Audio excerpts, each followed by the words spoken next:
I always believed the cracks in my family were just ordinary fractures. I was wrong. The truth was a cold calculation. My father and aunt had quietly accepted a signing bonus of $100,000 to erase my name from a trust I never knew existed.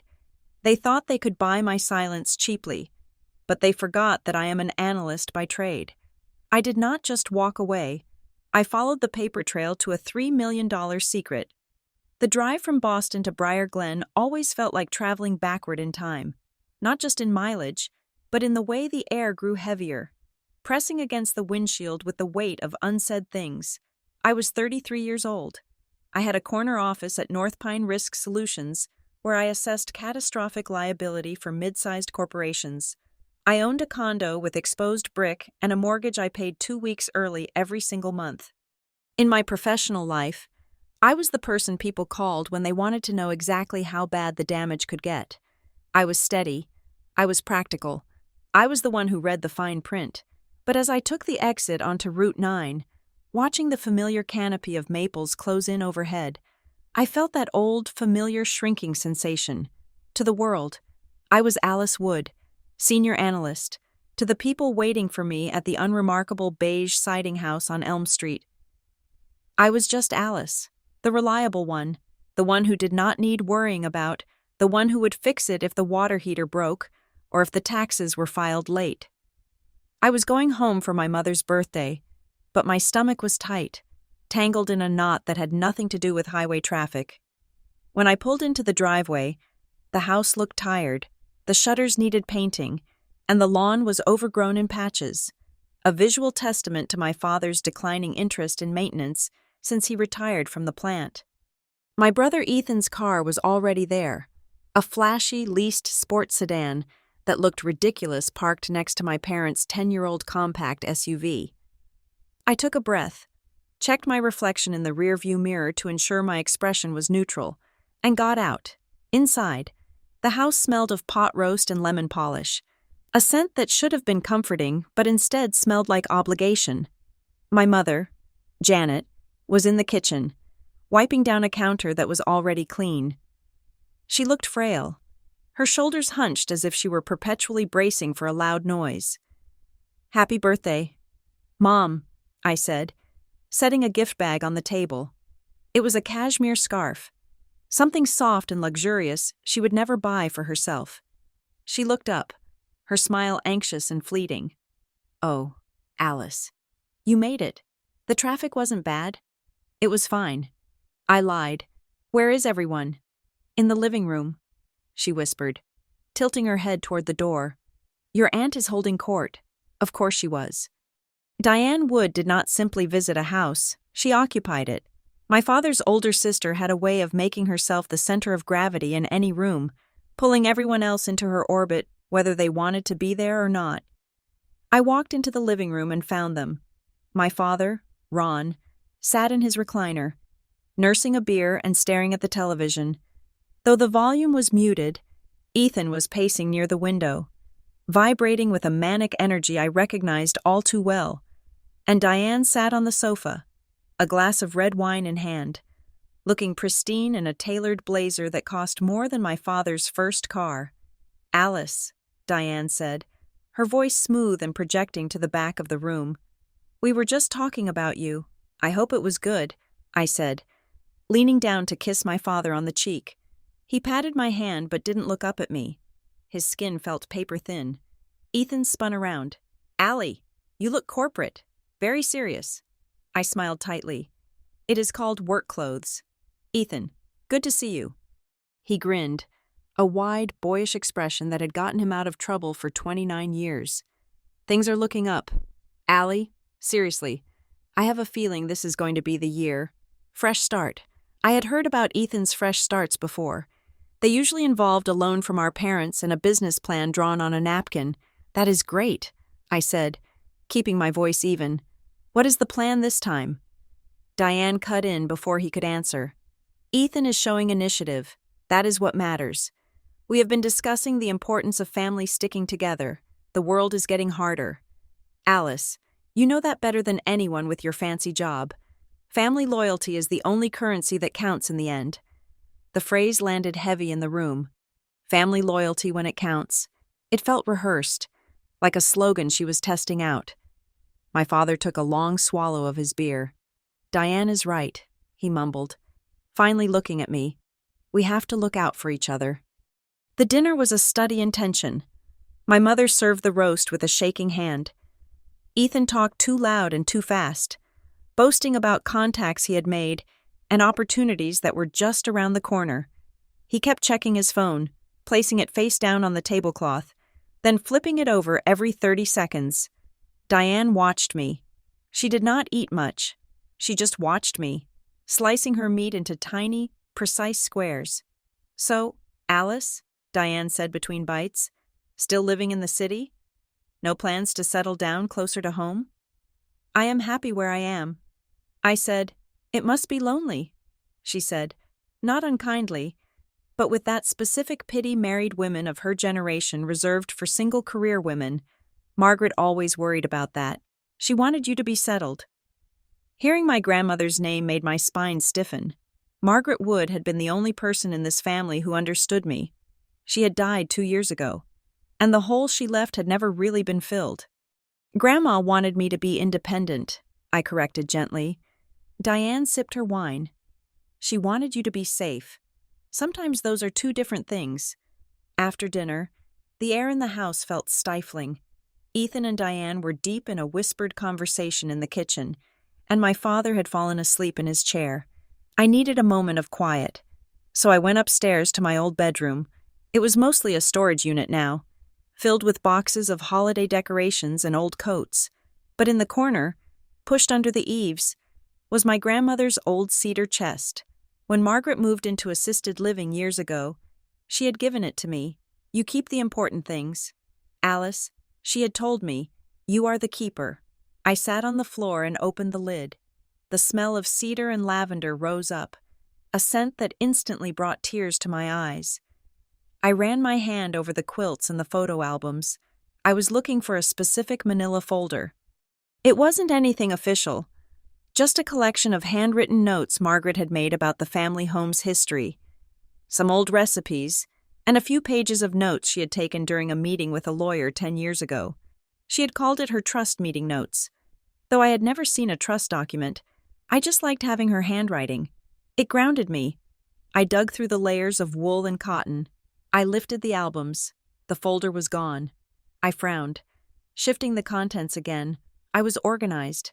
I was meticulous. I knew exactly where I had placed it. Bottom left corner, under the blue quilt. I had checked it 6 months ago. It was not there. A cold prickle of unease ran down my neck. I stood up and looked around the room. Nothing else seemed disturbed, but the absence of that folder felt like a violation. Who would want old notes about a house that was barely standing and recipes for apple cake? I went back downstairs, intending to ask my mother if she had moved anything, but the mood in the kitchen stopped me. Ethan was laughing, a sound that bordered on hysterical, and Diane was patting his shoulder with a look of intense satisfaction. "Everything okay?" I asked from the doorway. Ethan jumped. "Peachy, Allie, just peachy," Diane smiled. "Just family business. Alice, do not worry your pretty head about it. You have enough to worry about with your job." I drove back to Boston that night with a headache that throbbed behind my eyes. I told myself I was imagining things. I told myself the folder was just misplaced. I told myself my family was just being their usual dysfunctional selves. I was wrong. The next morning, I was at my desk at North Pine, staring at a spreadsheet of actuarial tables for a shipping logistics firm, when my office phone rang. It was an external number I did not recognize. "Alice Wood," I answered, switching into my professional voice. "Ms. Wood, this is Sarah from Calder and Vale," the voice on the other end said. She sounded young and bored, the kind of paralegal who had made this call a dozen times before lunch. I paused. "I do not believe I know that firm. We are handling the distribution for the Margaret Wood estate," she said. "I am calling because we are just waiting on your signature on the release waiver. We have everyone else's. We were hoping to get this closed out by the end of the week, but you are the holdup." I sat up straighter, my hand tightening on the receiver. "Excuse me? What release waiver?" The silence on the line was brief but telling. "The routine release," she said, her voice losing some of its boredom and gaining a confused edge. "The waiver regarding the trust dissolution. Your father said he sent it to you weeks ago." "My father never sent me anything," I said, my voice sharp. "Oh," she said. "Well, that explains the delay. What trust is this?" I asked.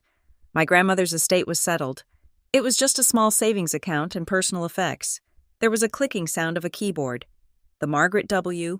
Legacy Trust." She read, "Look, Miss Wood, I can email you the document right now. It is standard stuff. Just waiving the right to contest so we can distribute the remaining assets and close the file. It is really just a formality at this point. Send it," I said, "and send me everything else you have on file." "I can send the release," she said. "The rest is confidential to the trustees unless you are contesting. Just send the release." I snapped. 2 minutes later, a PDF landed in my inbox. I opened it. It was 5 pages of dense legal jargon. Release and waiver of liability. Consent to distribution. I scanned the text, my analyst brain latching onto keywords. It referenced the Margaret W. Legacy Trust. It referenced a Schedule A of assets, but when I scrolled to the end of the document, the schedule was missing. Instead, there was a single line, "Asset schedule removed per addendum, dated November 14th. November 14th. That was 3 days ago.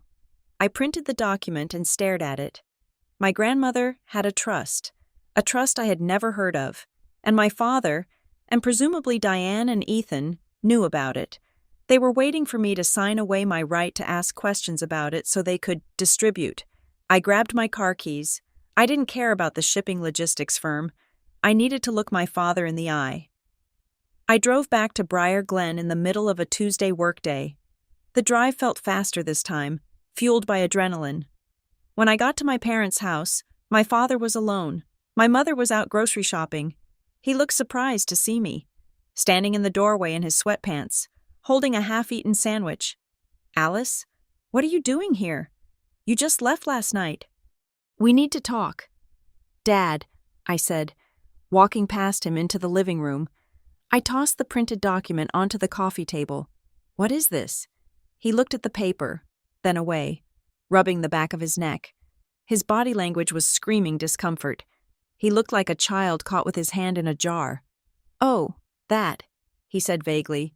"It is just some paperwork. The lawyers are making a big deal out of nothing." "A big deal out of nothing?" I repeated. "A law firm called me."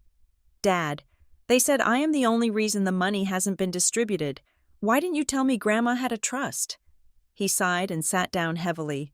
"It is not a big trust, Alice. It is just some leftover things. Diane handled it. She found some old accounts that needed cleaning up. That is all. We just need to sign off so we do not get hit with more legal fees. You know how lawyers are. They charge for every breath you take. That was a line, a scripted line. My father respected lawyers. He was terrified of them. He would never dismiss legal fees so casually unless someone told him to. If it is just leftovers, why do I need to sign a waiver?" I asked. "To protect the family," he said, his voice rising slightly. "To make sure everything is clean. Look, Alice, Diane has been working hard on this. She wants to get everyone a little something, a nice surprise. Why do you have to complicate it?" "I am not complicating it. I am reading it. That is what I do. Just sign it." "Allie," he pleaded. He looked tired, old. "Please, for your mother, for Ethan. Ethan really needs this." "Needs what?" I asked. "What is inside the trust?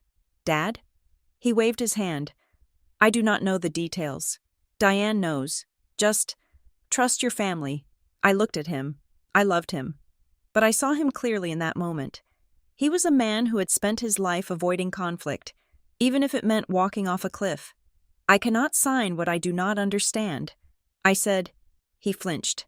"You are just like your grandmother sometimes. Too stubborn for your own good." I left him there with his sandwich and drove into town.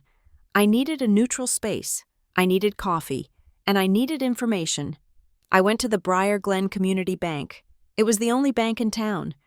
The place where everyone in my family had banked for 3 generations. I walked into the lobby, the smell of stale coffee and money hanging in the air. Marin Holt was behind the counter at the far end. Marin and I had been best friends since kindergarten. She had stayed in Briar Glen, married her high school sweetheart, and worked her way up to teller supervisor. She was the most honest person I knew. When she saw me, her eyes widened. "Alice, 2 days in a row? Did you move back and forget to tell me?" I walked over to her station. "No, just family stuff. Do you have a break coming up?" She checked the clock. "I can take 15. Meet me at the diner next door." 10 minutes later, we were in a booth at Sal's Diner. Marin ordered a diet soda. I ordered black coffee. "You look intense," Marin said, studying my face. "What is going on?" "I am not sure," I said. I slid the folder with the release waiver toward her. But I didn't open it. I knew she couldn't discuss bank business. I just needed to talk around the edges. "Marin, have you seen Ethan lately?" She hesitated, tracing the rim of her glass. "Yeah, he has been in a few times this week. Is that unusual?" "Usually he just uses the ATM," she said. "But he has been coming in to meet with someone. He comes in with a guy from the Harthridge Foundation." "Harthridge? The charity place?" "Yeah, they do local grants. I think, but Ethan?" Marin lowered her voice. Leaning over the table, "Alice. He was asking weird questions. He was asking the new teller about incoming wire timelines, like how long it takes for a large sum to clear." My stomach dropped. Incoming wires. Did he say where it was coming from? No, but he was excited, jittery. And the guy with him, I do not know. He looked like a suit, not like a charity worker. I nodded, absorbing this. Ethan was expecting money. Fast money. Marin looked at me, her expression turning serious. "Alice, I probably shouldn't say this, but since you are family, I saw your Aunt Diane too. She was in with the branch manager. Closed-door meeting. That never happens. Diane usually just goes through the drive-thru. Diane and the manager, Ethan and a charity, and a trust waiver sitting on my dad's coffee table. Be careful." "Alice," Marin said softly. "Everyone is acting strange. The whole vibe in town feels tight, like everyone is waiting for a balloon to pop." "Thanks, Marin," I said. "I mean it." I went back to my car and opened the document again. I read every word. I ignored the legalese and focused on the structure. The Margaret W. Legacy Trust. The release was absolute. If I signed this, I was waiving my right to an accounting. I was waiving my right to sue for mismanagement. I was waiving my right to know what was in the trust. And then I saw it. A tiny reference in the recitals. Buried in paragraph 4. References made to the trust agreement dated August 2005. August 2005. That was the year my grandfather died. That was the year Margaret sold the summer cottage by the lake. Everyone thought the money had gone to pay for his medical bills, but what if it hadn't? My phone buzzed. It was a text from Ethan. "Mom said you stopped by. Come to Aunt Diane's. We are all here. We need to settle this." I stared at the screen. They were assembling the firing squad. I drove to Diane's house. It was a large Victorian on the hill, perfectly manicured, imposing, the kind of house that judged you as you walked up the path. When I entered, the atmosphere was different from the birthday dinner. There was no food, no wine, just my parents, Ethan, and Diane sitting around the dining room table. There was a folder in front of Diane. "Alice," Diane said, gesturing to an empty chair. "Sit down." I remained standing. "I am fine." Diane sighed. A sound of immense patience. "We are trying to help you." "Alice, your father says you are confused about the paperwork. I am not confused." I said calmly. "I am informed. I want to see the asset schedule that was removed from the release." Diane exchanged a look with my father. "Alice, there is no need for that. It is a complex portfolio of old investments that we are liquidating. It is messy. We are trying to spare you the headache. Spare me the headache, or spare me the truth?" I asked. Ethan hit the table with his hand. "Oh, come on. Allie, stop playing detective. It is standard procedure." Diane held up a hand to silence him. Alice, look, we know you work hard, we know you are proud, but we also know that living in the city is expensive. We decided, as a family, that we want to make this easy for everyone. She opened the folder in front of her and slid a check across the polished wood. If you sign the release today, right now, we can write you this check immediately, a gift, from the family estate. I looked at the check. It was made out to me. The amount was written in bold, black ink. $25,000. $25,000. To anyone else, it might have been a lot of money. To me, it looked like a bribe. This is my share? I asked. Diane smiled. Tight and thin. It is a goodwill gesture. The trust actually has very little liquidity after legal fees and debts are paid. But we wanted you to have this. Debts? I asked. Margaret didn't have debts. Ethan shifted in his chair. You do not know everything. Alice, just take the money. It is 25 grand. Do you know what I could do with 25 grand? I looked at him. He was sweating. He looked desperate. I looked at my father. He was staring at his hands. I looked at Diane. She was watching me like a hawk. Why are you rushing this? I asked. The paralegal said I am the only one holding it up. That means you all signed. We trust each other, Diane said. And then Ethan cracked. The pressure in the room was too much for him. Just sign the damn paper. Alice, we already got the 100,000, so stop making this hard. The room went dead silent. The air seemed to be sucked out of the space.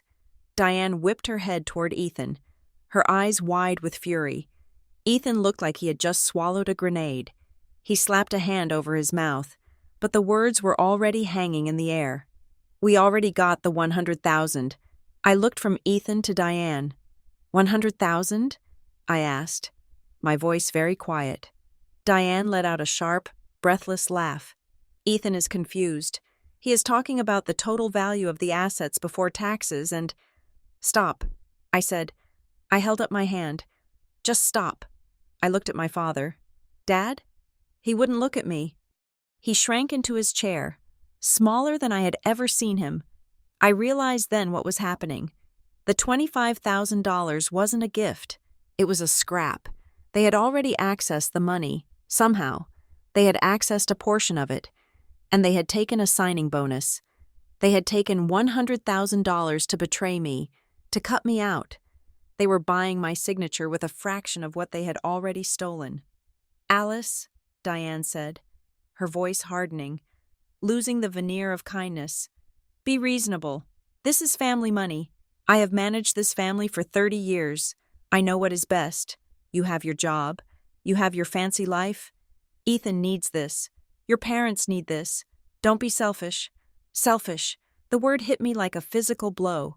I had paid for the new roof on my parents' house 2 years ago. I had paid for Ethan's lawyer when he got that DUI. I had spent my life being the safety net for these people. I looked at the check for $25,000. Then I looked at the release waiver. I reached out and picked up the check. Diane's shoulders relaxed slightly. Ethan let out a breath. I slowly tore the check in half. Then in half again, I let the pieces flutter onto the mahogany table. I am not signing, I said. Diane stood up. Alice, if you walk out that door, you get nothing. Do you hear me?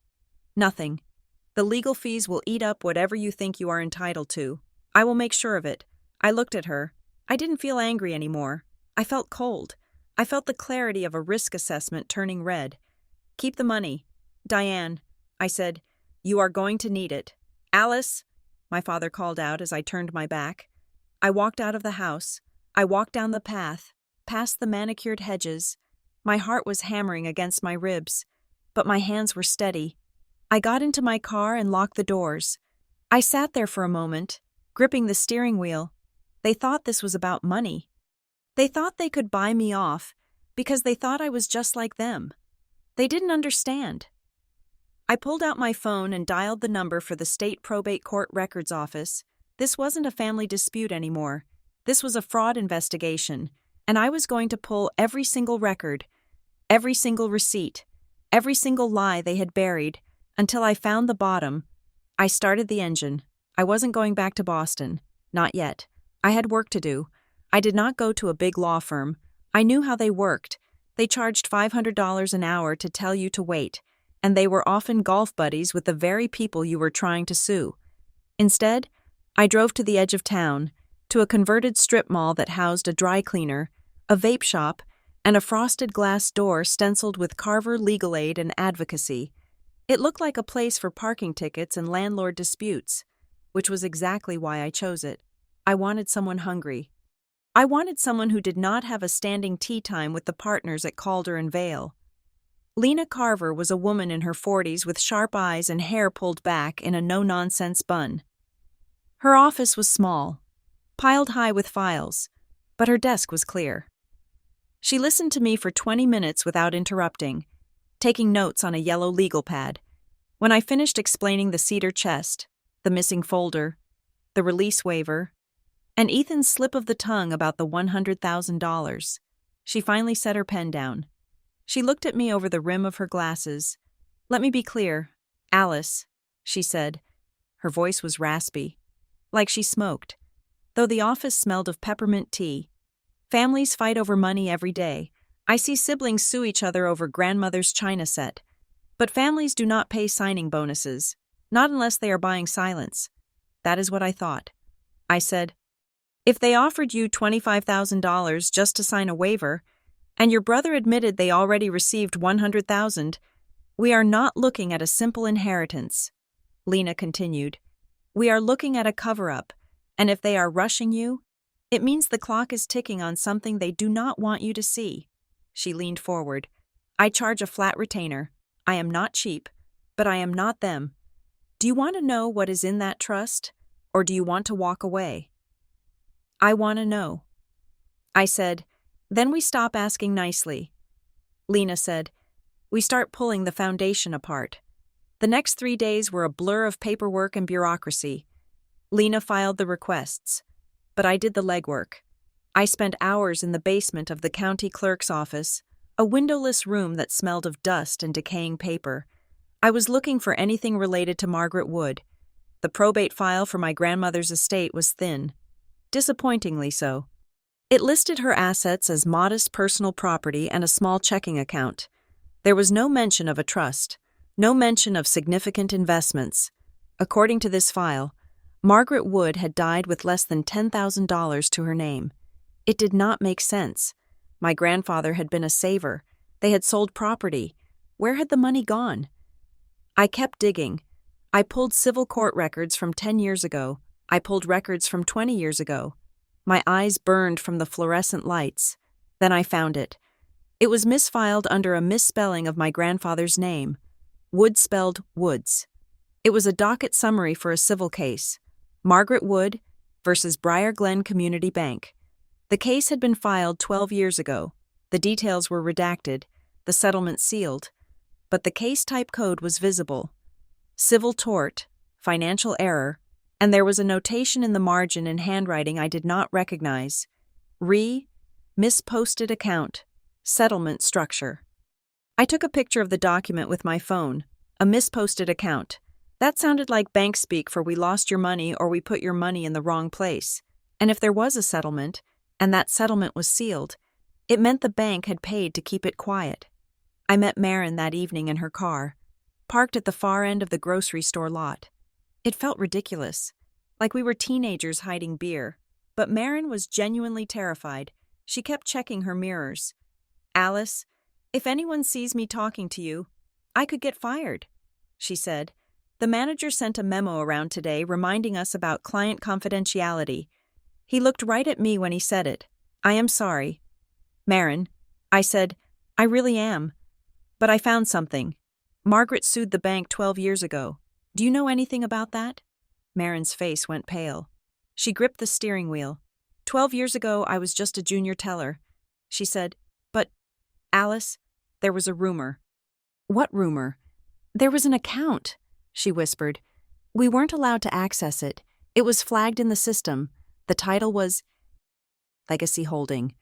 Whenever a statement generated for it, the system would throw an error code. We were told to print it and hand carry it immediately to the branch manager's office. It was handled off the floor. Off the floor meant no paper trail accessible to regular employees. It meant executive eyes only. Did you ever see a balance? I asked. Once, Marin said. The printer jammed. I pulled the page out to clear it. I only saw it for a second before the manager snatched it away. And? It had a lot of zeros. Alice, it was not a checking account. It looked like a holding account for a structured settlement. And the restrictions. Usually accounts have one or two signers. This one had a flag that said, "External authorization required." External authorization from whom? I do not know, Marin said. But seeing your Aunt Diane coming in with the manager. Alice, I think Diane might have been the external authorization. I sat back in the passenger seat, my mind racing. If Margaret had won a settlement from the bank, and the bank had botched it, they might have set up a trust to manage the payout. And if Diane had somehow maneuvered herself into control of that trust, I need to talk to Gordon Pell. I said. Marin flinched. The financial advisor? He is slick. Alice, be careful. Gordon Pell's office was in the nicest building in Briar Glen, a glass-fronted structure that looked out over the town square. Pell and Rook Wealth Planning. Gordon had been my parents' advisor for years. He had been Margaret's advisor, too. He was the one who had set up my college fund. I made an appointment under the guise of discussing my own retirement portfolio. When I walked in, Gordon greeted me with the warmth of a favorite uncle. He was a tall man with silver hair and a tan that spoke of frequent golf trips to Florida. Alice. Look at you, he boomed, shaking my hand. A big city analyst now. Your father tells me you are doing incredible work at North Pine. I smiled, keeping it professional. It is good to see you. Gordon. We sat in his office, surrounded by framed photos of him shaking hands with local politicians. We spent 10 minutes discussing market trends and 401k allocations. He was charming, knowledgeable, and completely at ease. Then I shifted gears. Actually, Gordon, I also wanted to ask you about Margaret's trust. I said, the change in the room was instant. The temperature didn't drop, but the air pressure did. Gordon's smile didn't vanish, but it froze. It became a mask. Margaret's trust? He repeated. His voice was lighter, airier. I believe that is a family matter being handled by the executor. That would be your Aunt Diane, acting for your father. I know Diane is involved. I said, but I'm confused. I found a record of a settlement from the bank regarding a misposted account. I was wondering if that settlement funded the trust. Gordon leaned back in his leather chair. He tented his fingers. Alice, client confidentiality is the cornerstone of my business.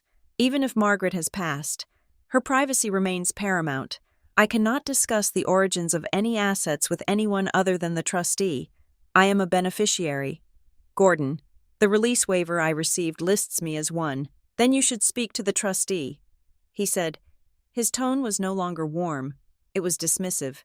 I am speaking to you, I said, leaning forward, because if there is $3 million sitting in a trust that you are managing, and my family is trying to buy me out for $25,000, that sounds like a breach of fiduciary duty, and if you are facilitating that... Gordon stood up. He wasn't smiling anymore. Alice, let me give you some advice. Free of charge. You are upset. You are grieving. But throwing around accusations of breach of duty is a dangerous game. It borders on defamation. I have a stellar reputation in this town. I would hate to see you ruin your own professional standing by spreading baseless conspiracy theories. He walked to the door and opened it. I think we are done here. Give my best to your parents. I walked out, my heart pounding. He hadn't denied the money existed. He hadn't denied the settlement. He had threatened me. You do not threaten someone with defamation unless you are afraid of what they might say. I went back to the hotel where I was staying. I couldn't stay at my parents' house anymore. The silence there was too loud. That night, I opened the plastic bin I had brought from my apartment in Boston. It contained the few things I had kept from Margaret's house after she died. Most of it was sentimental junk, knickknacks, old scarves, but at the bottom was a spiral-bound notebook. It was a kitchen notebook, splattered with grease spots and smelling faintly of cinnamon. Margaret used to use it for grocery lists and recipes. I flipped through the pages: flour, sugar, apples, call the plumber, Ethan's birthday, then, toward the back. The handwriting changed. It became shakier. Pressed harder into the paper. It wasn't a list anymore. It was a log. D. Came over again today, asking about the account. Told her no. June 12. G. P. Called. Said the bank needs a signature. I told him to talk to the lawyer. July 4th. Diane brought papers. She says it is for tax purposes. I do not trust her eyes. I turned the page, in big block letters, underlined 3 times. She had written, "Do not let Diane speak for me." I traced the letters with my finger. My grandmother had known. She had been fighting them, even at the end, when her health was failing. She had been trying to protect the money, or perhaps trying to protect us from what the money would do to us. My phone rang. It was Lena. "Alice, are you sitting down?" she asked. "I am." I said. I got the response from Calder and Vale regarding the trust documents. She said, "They are pushing back hard, claiming you have no standing because you already consented to the trust structure 5 years ago." I frowned. "That is impossible. I never consented to anything. I didn't even know the trust existed until 3 days ago. They sent a copy of the document." Lena said, "It is a beneficiary consent to modification, dated 5 years ago. It authorizes the trustee, Diane Wood, to make discretionary distributions without beneficiary approval, and it has your signature on it." I felt the blood drain from my face. "Send it to me." I opened the email attachment on my phone. There it was, a legal document, standard font, dense text, and at the bottom, a signature in blue ink. Alice M. Wood. I stared at it. It looked like my signature. The loop of the A was right. The sharp slant of the W was right. If I were a bank teller, I would have cleared it, but I wasn't a bank teller. I was Alice Wood, and I was meticulous. My middle name is Elizabeth. I never signed with an M. Never. Not on my driver's license, not on my mortgage, not on a birthday card. Margaret's middle name was Marie. Whoever had forged this, Diane, my father, Cliff Mercer, whoever, they had gotten confused. They had mixed me up with my grandmother, or maybe they just didn't know me well enough to know my middle name. It is a forgery. "Lena," I said, my voice shaking with rage. "The middle initial is wrong. I am Alice E. Wood. This says Alice M. Wood." "Good," Lena said. "That is really good. That is verifiable proof of fraud. But Alice, this means they have been operating on a forged consent for 5 years. This is not just a civil dispute anymore. This is criminal." We hung up, and I sat there in the hotel room, staring at the screen. They had stolen my name. They had used my name to steal my inheritance, and they had been doing it for 5 years while I sat at their dinner table and ate their pot roast. I needed to see my mother, not my father, not Diane, my mother. I drove to the house the next morning. I waited down the street until I saw my father's car leave. He went to the hardware store every Thursday morning. It was a ritual. I pulled into the driveway and let myself in with my key. The house was quiet. My mother was in the laundry room, folding towels. When she saw me, she dropped a washcloth. "Alice, you scared me. We didn't think you were coming back. I need to ask you something." "Mom," I said, "and I need you to tell me the truth. Just this once." I pulled up the image of the forged document on my phone and held it out to her. "Did you sign this?" I asked. She looked at the screen, squinting. Her hands were trembling. I do not have my glasses." "Alice, you do not need glasses to know if you forged my signature." "Mom, did you sign it? Or was it Dad? Or Diane?" She backed away, pressing herself against the washing machine. Her eyes were wide, terrified. Not terrified of me. Terrified of the situation. "I didn't sign it," she whispered. "I swear. Alice, I would never." "Then who did?" I asked. "Someone signed my name 5 years ago. That gave Diane control over everything. Did you know?" She started to cry, silent, hiccuping sobs. She wrapped her arms around herself. Diane said it was just paperwork. She sobbed. She said it was to fix a mistake the bank made. She said if we didn't fix it, the government would take it all. She said she needed all the signatures to look the same. So she signed it? I do not know, Janet wailed. I didn't watch her do it. But she brought the papers over.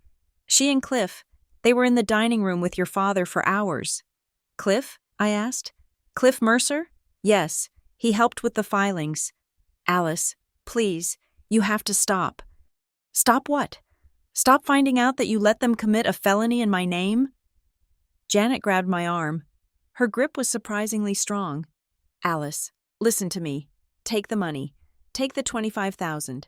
I can get them to make it 50. I have some savings. I will give you mine. Just take it and go back to Boston. Why? I asked.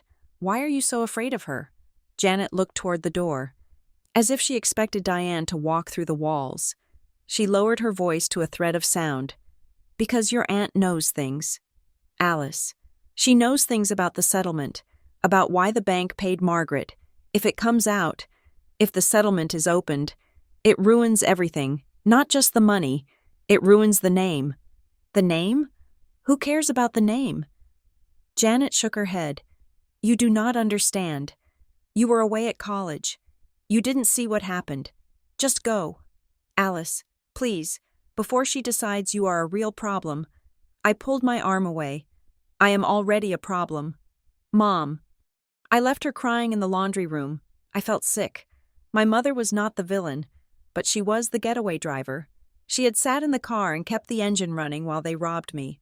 I drove back toward the city, my mind reeling. Cliff Mercer. I knew that name. He was an old friend of Diane's, a notary public, a man who hung around town hall and did odd jobs, if he was involved. The circle of corruption was wider than just the family. My phone pinged with an email notification. It was my work email. I shouldn't have checked it while driving, but I was at a stoplight. I glanced at the screen. Subject: Urgent. Compliance Inquiry. From HR. North Pine Risk Solutions. Alice. We received an anonymous tip this morning regarding potential financial misconduct involving your personal accounts and an unreported conflict of interest. Given the nature of your role as a senior risk analyst, we are required to open an internal investigation. Please make yourself available for a call with the Director of Compliance at 4 o'clock. The light turned green. I didn't move. A horn honked behind me. I drove through the intersection, my hands gripping the wheel so hard my knuckles were white. This was Diane. This was the pressure. She couldn't buy me. So now she was trying to break me. An anonymous tip accusing an analyst of financial misconduct was a career killer. Even if it was proven false, the stain would remain. Risk was my business. If I was a risk, I was unemployable. She was attacking my livelihood. She was showing me that she could reach me in Boston. She was showing me that nowhere was safe. I felt a wave of panic rise in my chest. I wanted to pull over and cry. I wanted to call my dad and beg him to make it stop. I wanted to take the $25,000 and disappear. But then I thought about the notebook. Do not let Diane speak for me. I thought about Margaret, writing that with her shaking hand. I took a deep breath. I pushed the panic down into a small, steel box in my mind. I was a risk analyst. I dealt with worst-case scenarios for a living. This was just another scenario. I pulled into a parking lot and called Lena. They are escalating. I said, my company just got an anonymous tip accusing me of fraud. Lena cursed softly. That is the playbook. Alice, discredit the witness, distract you, make you bleed so you settle just to stop the pain. What do I do? You document it. Lena said, you save that email. You answer your compliance officer with absolute transparency. You tell them you are in the middle of a family legal dispute and that this is retaliation. You show them the forged signature if you have to. You do not hide. Sunlight is the best disinfectant. I can do that, I said. And Alice? Lena said. Now we take the gloves off. I am sending a formal preservation notice to Calder and Vale and to Briar Glen Community Bank. I am putting them on notice that litigation is imminent. If they delete one email, if they shred one document, If they wipe one server log from today forward, they go to jail, not civil court, jail. Do it, I said, and add Gordon Pell to the list. I added, I want his records too. Consider it done. Lena said, Alice, are you okay? I looked at my reflection in the rearview mirror. I looked tired. I looked pale, but my eyes were steady. No, I said, I am not okay, but I am not leaving. I hung up the phone. I opened my laptop right there in the car. I began to draft my response to HR. I wrote clearly, concisely, and without emotion. I attached the police report I was about to file regarding the forgery. Diane wanted a war. She thought she was fighting a scared niece who just wanted a birthday dinner. She didn't realize she was fighting a woman who knew how to calculate the blast radius of a lie. I hit send, then I put the car in drive. I was going to find Cliff Mercer. The deeper we dug into the paperwork, the more it felt like pulling up floorboards in a house I had lived in my whole life, only to find the foundation was rotting away. Lena Carver's office had become my war room. The small desk was covered in flowcharts, printed tax filings, and sticky notes. We were looking at the Harthridge Foundation. To the casual observer in Briar Glen, Harthridge was a pillar of the community. They sponsored the 4th of July fireworks. They bought uniforms for the high school band. They were the kind of organization that had a golden plaque in the town square. But Lena had pulled their Form 990s, the public tax filings required for nonprofits, and we were seeing a pattern that didn't look like charity. Look at this, Lena said, pointing to a line item on the 3rd page of the filing from 2 years ago. I leaned in. Consulting services, $140,000. That is a lot of consulting for a local charity that mostly organizes bake sales. I noted. Lena nodded. And look who provided the services. Harthridge Services Group, LLC. I frowned. It sounded like the same company. It is a separate entity, Lena explained. The foundation is the nonprofit face. It takes in donations, tax deductible, clean money. Then it hires the services group, a private, for-profit company, to manage its operations. The money flows from the donor, through the nonprofit, and lands in the private company as a business expense. It is a classic way to move money if you want to obscure where it ends up. And let me guess, I said, feeling a cold knot in my stomach. Diane is involved with the services group. Lena slid a piece of paper across the desk. Not officially. The services group is managed by a board of directors. But look at the community advisory board for the foundation. There it was. Diane Wood, community liaison. She sits on the advisory board, Lena said. That gives her plausible distance. She can claim she just advises on where the charitable work happens. But if she is directing which vendors the foundation hires, she is steering the ship. I stared at my aunt's name in print. It looked so respectable, so official. We need to know who owns Harthridge Services Group. I said, that is the black box. Lena said, it is an LLC registered in Delaware. We cannot see the members without a court order, but we can see who they pay. That evening, I met Marin again. We couldn't meet at the diner. Briar Glen was too small, and the paranoia was setting in. We met at a self-service car wash on the edge of town. The noise of the sprayers and the vacuum machines provided a shield of white noise. Marin looked exhausted. She was wearing a hoodie pulled up over her hair, and she kept glancing at the security cameras. I cannot do this much longer. Alice, she said, her voice barely audible over the roar of a high-pressure hose in the next bay. The manager is watching everyone. He is checking audit logs every morning. I just need one thing. I said, you mentioned D.W. Holdings. You said the money went from Harthridge to them. Marin reached into her pocket and pulled out a folded piece of paper. It was damp from her nervous, sweating hands. This is a transaction summary, she said. It is public-facing data. Alice, technically, anyone who walked in and asked for a transaction history on a commercial account could get this if they had the account number. I didn't access the private details. I just printed the activity log. You are a lifesaver. Marin, she grabbed my wrist. No. I am scared. Look at the second page. I unfolded the paper under the harsh fluorescent light of the car wash bay. It showed a series of incoming wires to an account labeled Hearthridge Services Group. Large amounts, 50,000 here, 20,000 there. And then, corresponding outgoing payments, labeled Consulting Retainer, to an entity called D.W. Holdings, D.W. I whispered. Diane Wood. It is too obvious, Marin said. She is arrogant. Alice, she didn't even try to hide the initials. But banks have know your customer laws. I said, you have to know who the beneficial owner is. That is the thing, Marin said. The system shows the beneficial owner of D.W. Holdings isn't Diane. It is a corporate entity registered to a mailbox in town. But the signatory, the person who actually signs the checks. Who? I asked. She didn't tell me. She just tapped the paper. I cannot say it. She said, if I say it, I breached confidentiality. But you can find the registered agent for D.W. Holdings. It is public record. I went back to my hotel room and opened my laptop. I searched the Secretary of State's business registry for D.W. Holdings. There it was. D.W. Holdings, LLC. Principal office, 442 Main Street, Suite 104, Briar Glen, M.A. I knew 442 Main Street. It was a strip mall with a UPS store. Suite 104 was a mailbox. I scrolled down to the registered agent section.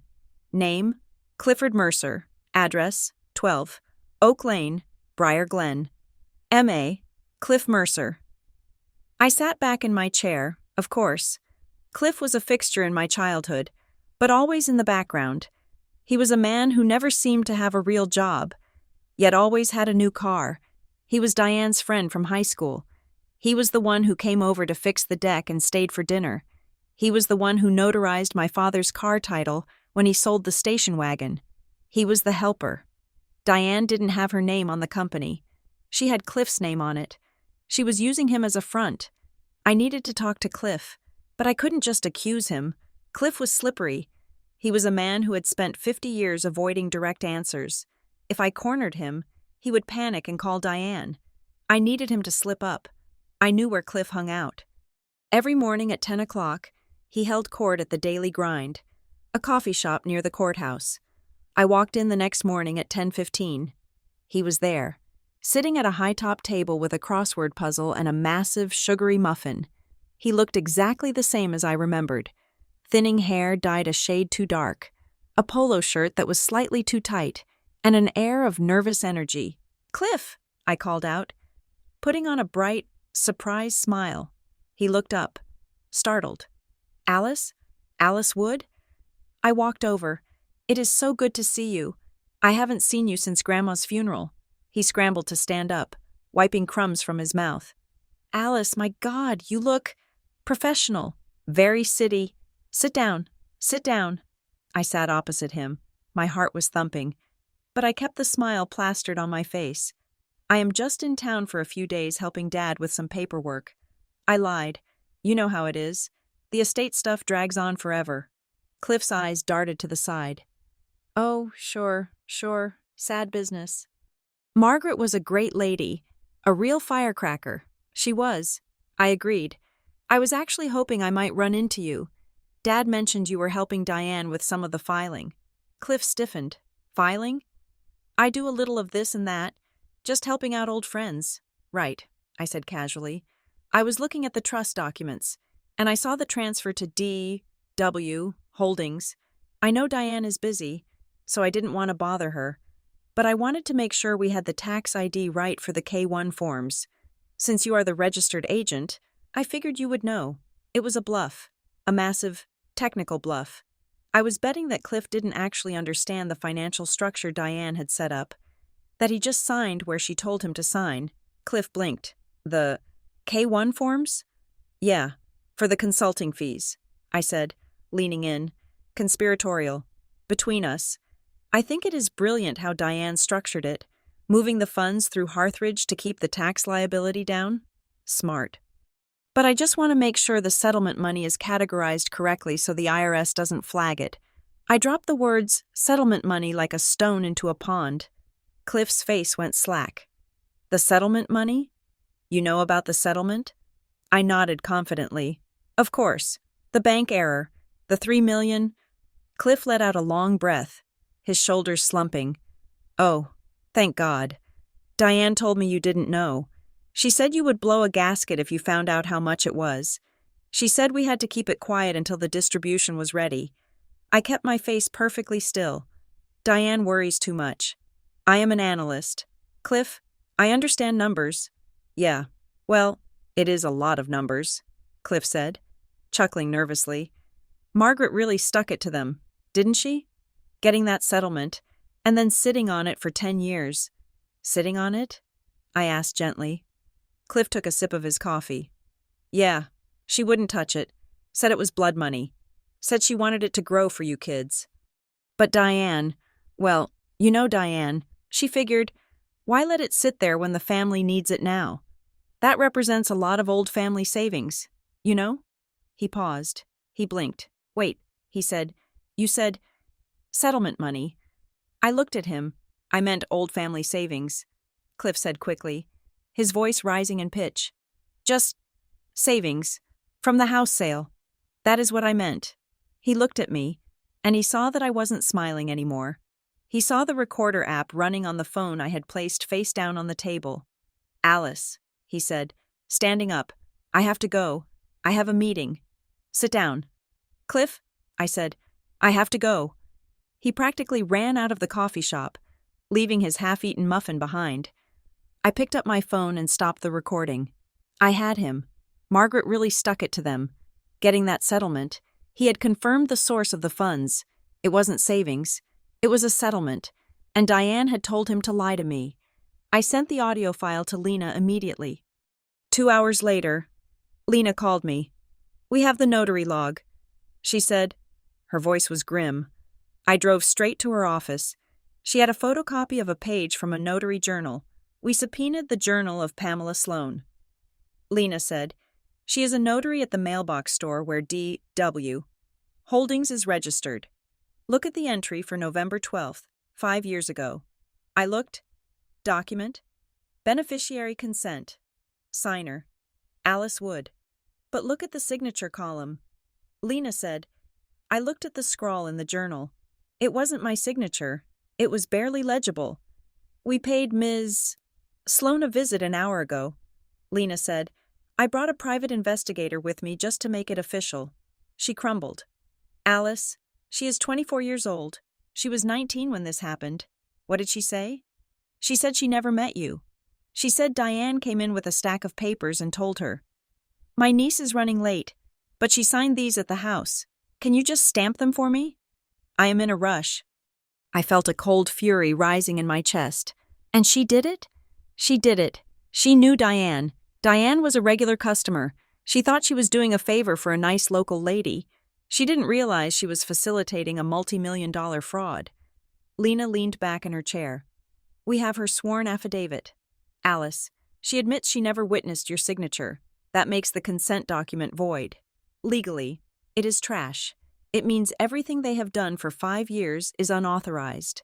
I said, exactly. Every transfer, every fee, every payment to D.W. Holdings. It is all theft. I should have felt triumphant. We had the smoking gun. We had the proof that the document was forged and the notary was compromised.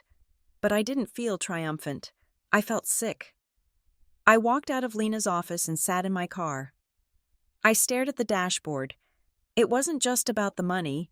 It was about the paper Alice, my family, my own flesh and blood, had created a version of me that didn't exist.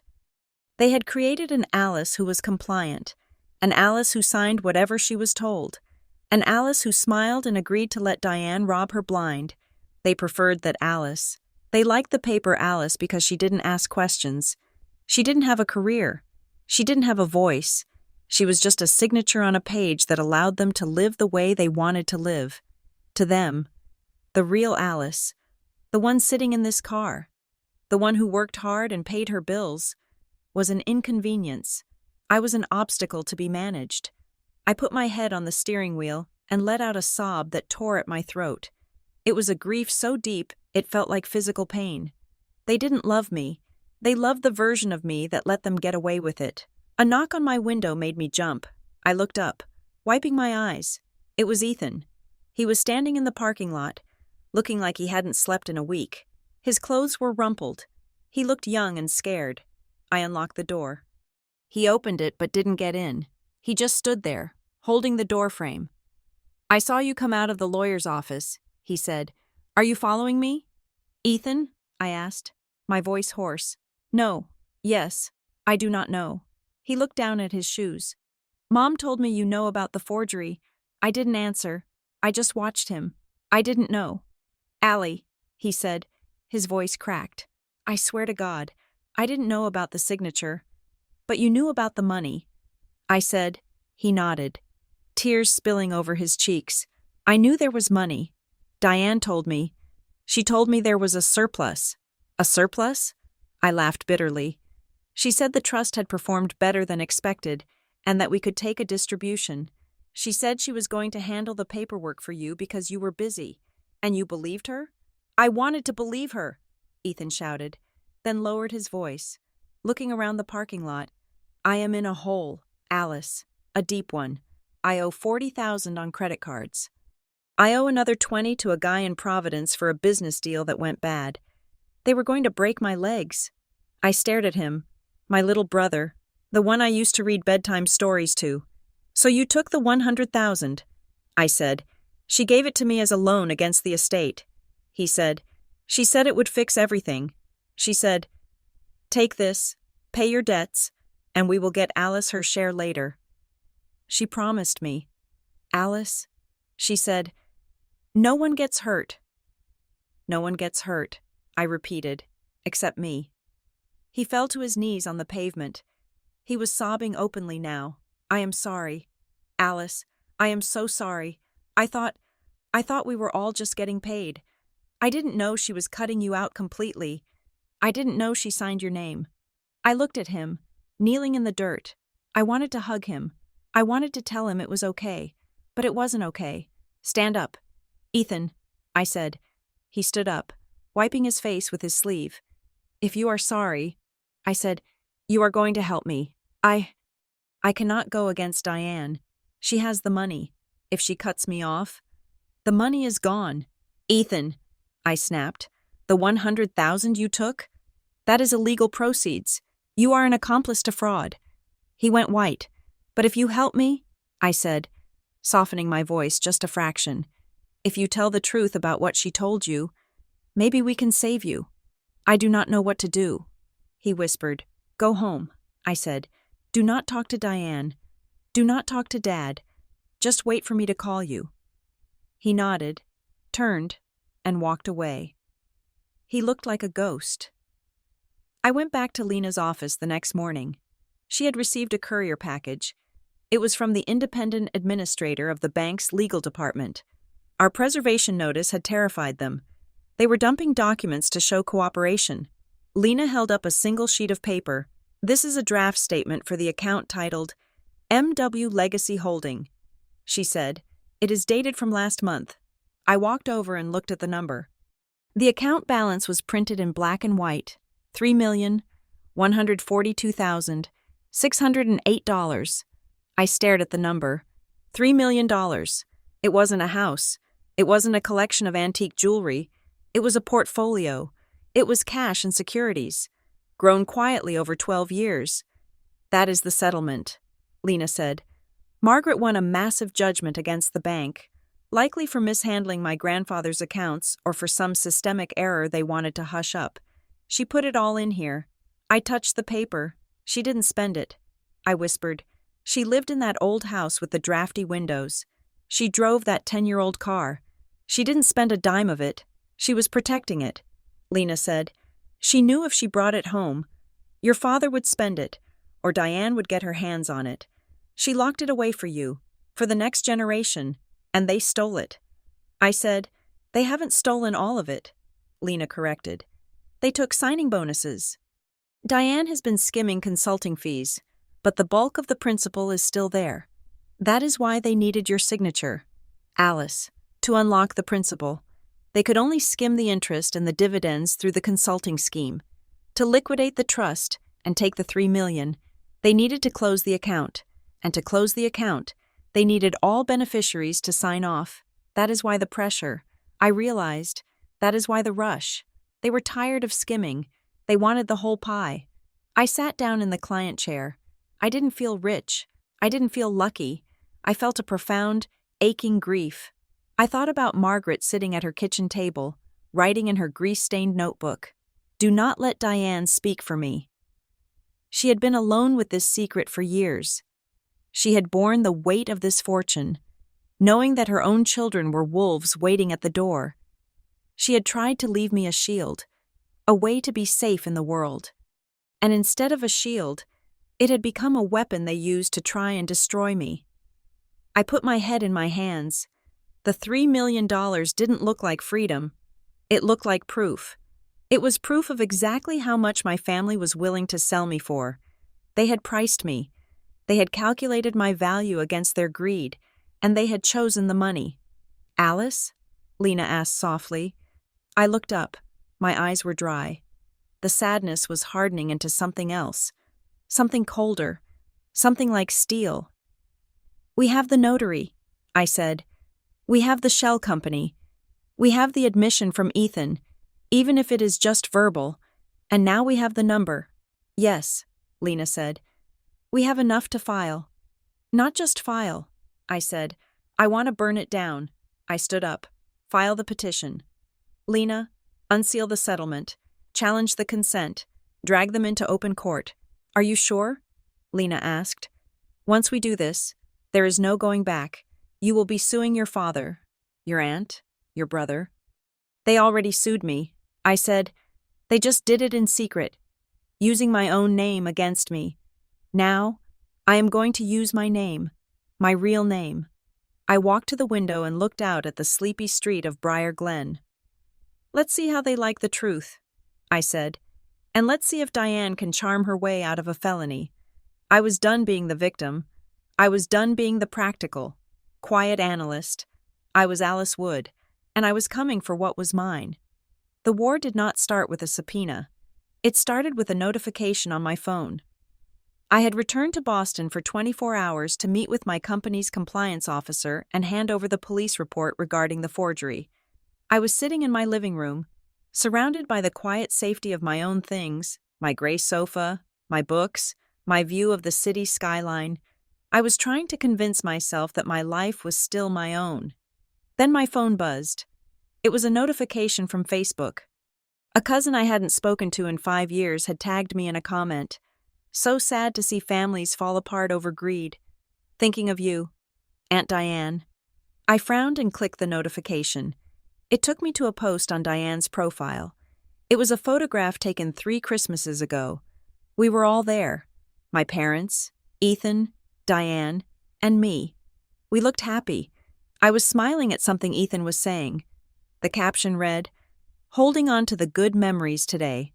It breaks my heart when family members abandon us just when we need them most. Money changes people, but I will always choose loyalty. Praying for peace in our house. It was a masterclass in manipulation. She didn't name me.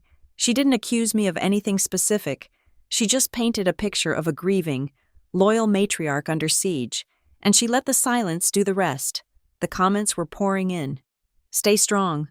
Diane. Some people forget where they came from. Love you. Hoping she comes to her senses. Then came the direct messages. My phone started pinging with private texts from relatives I only saw at weddings.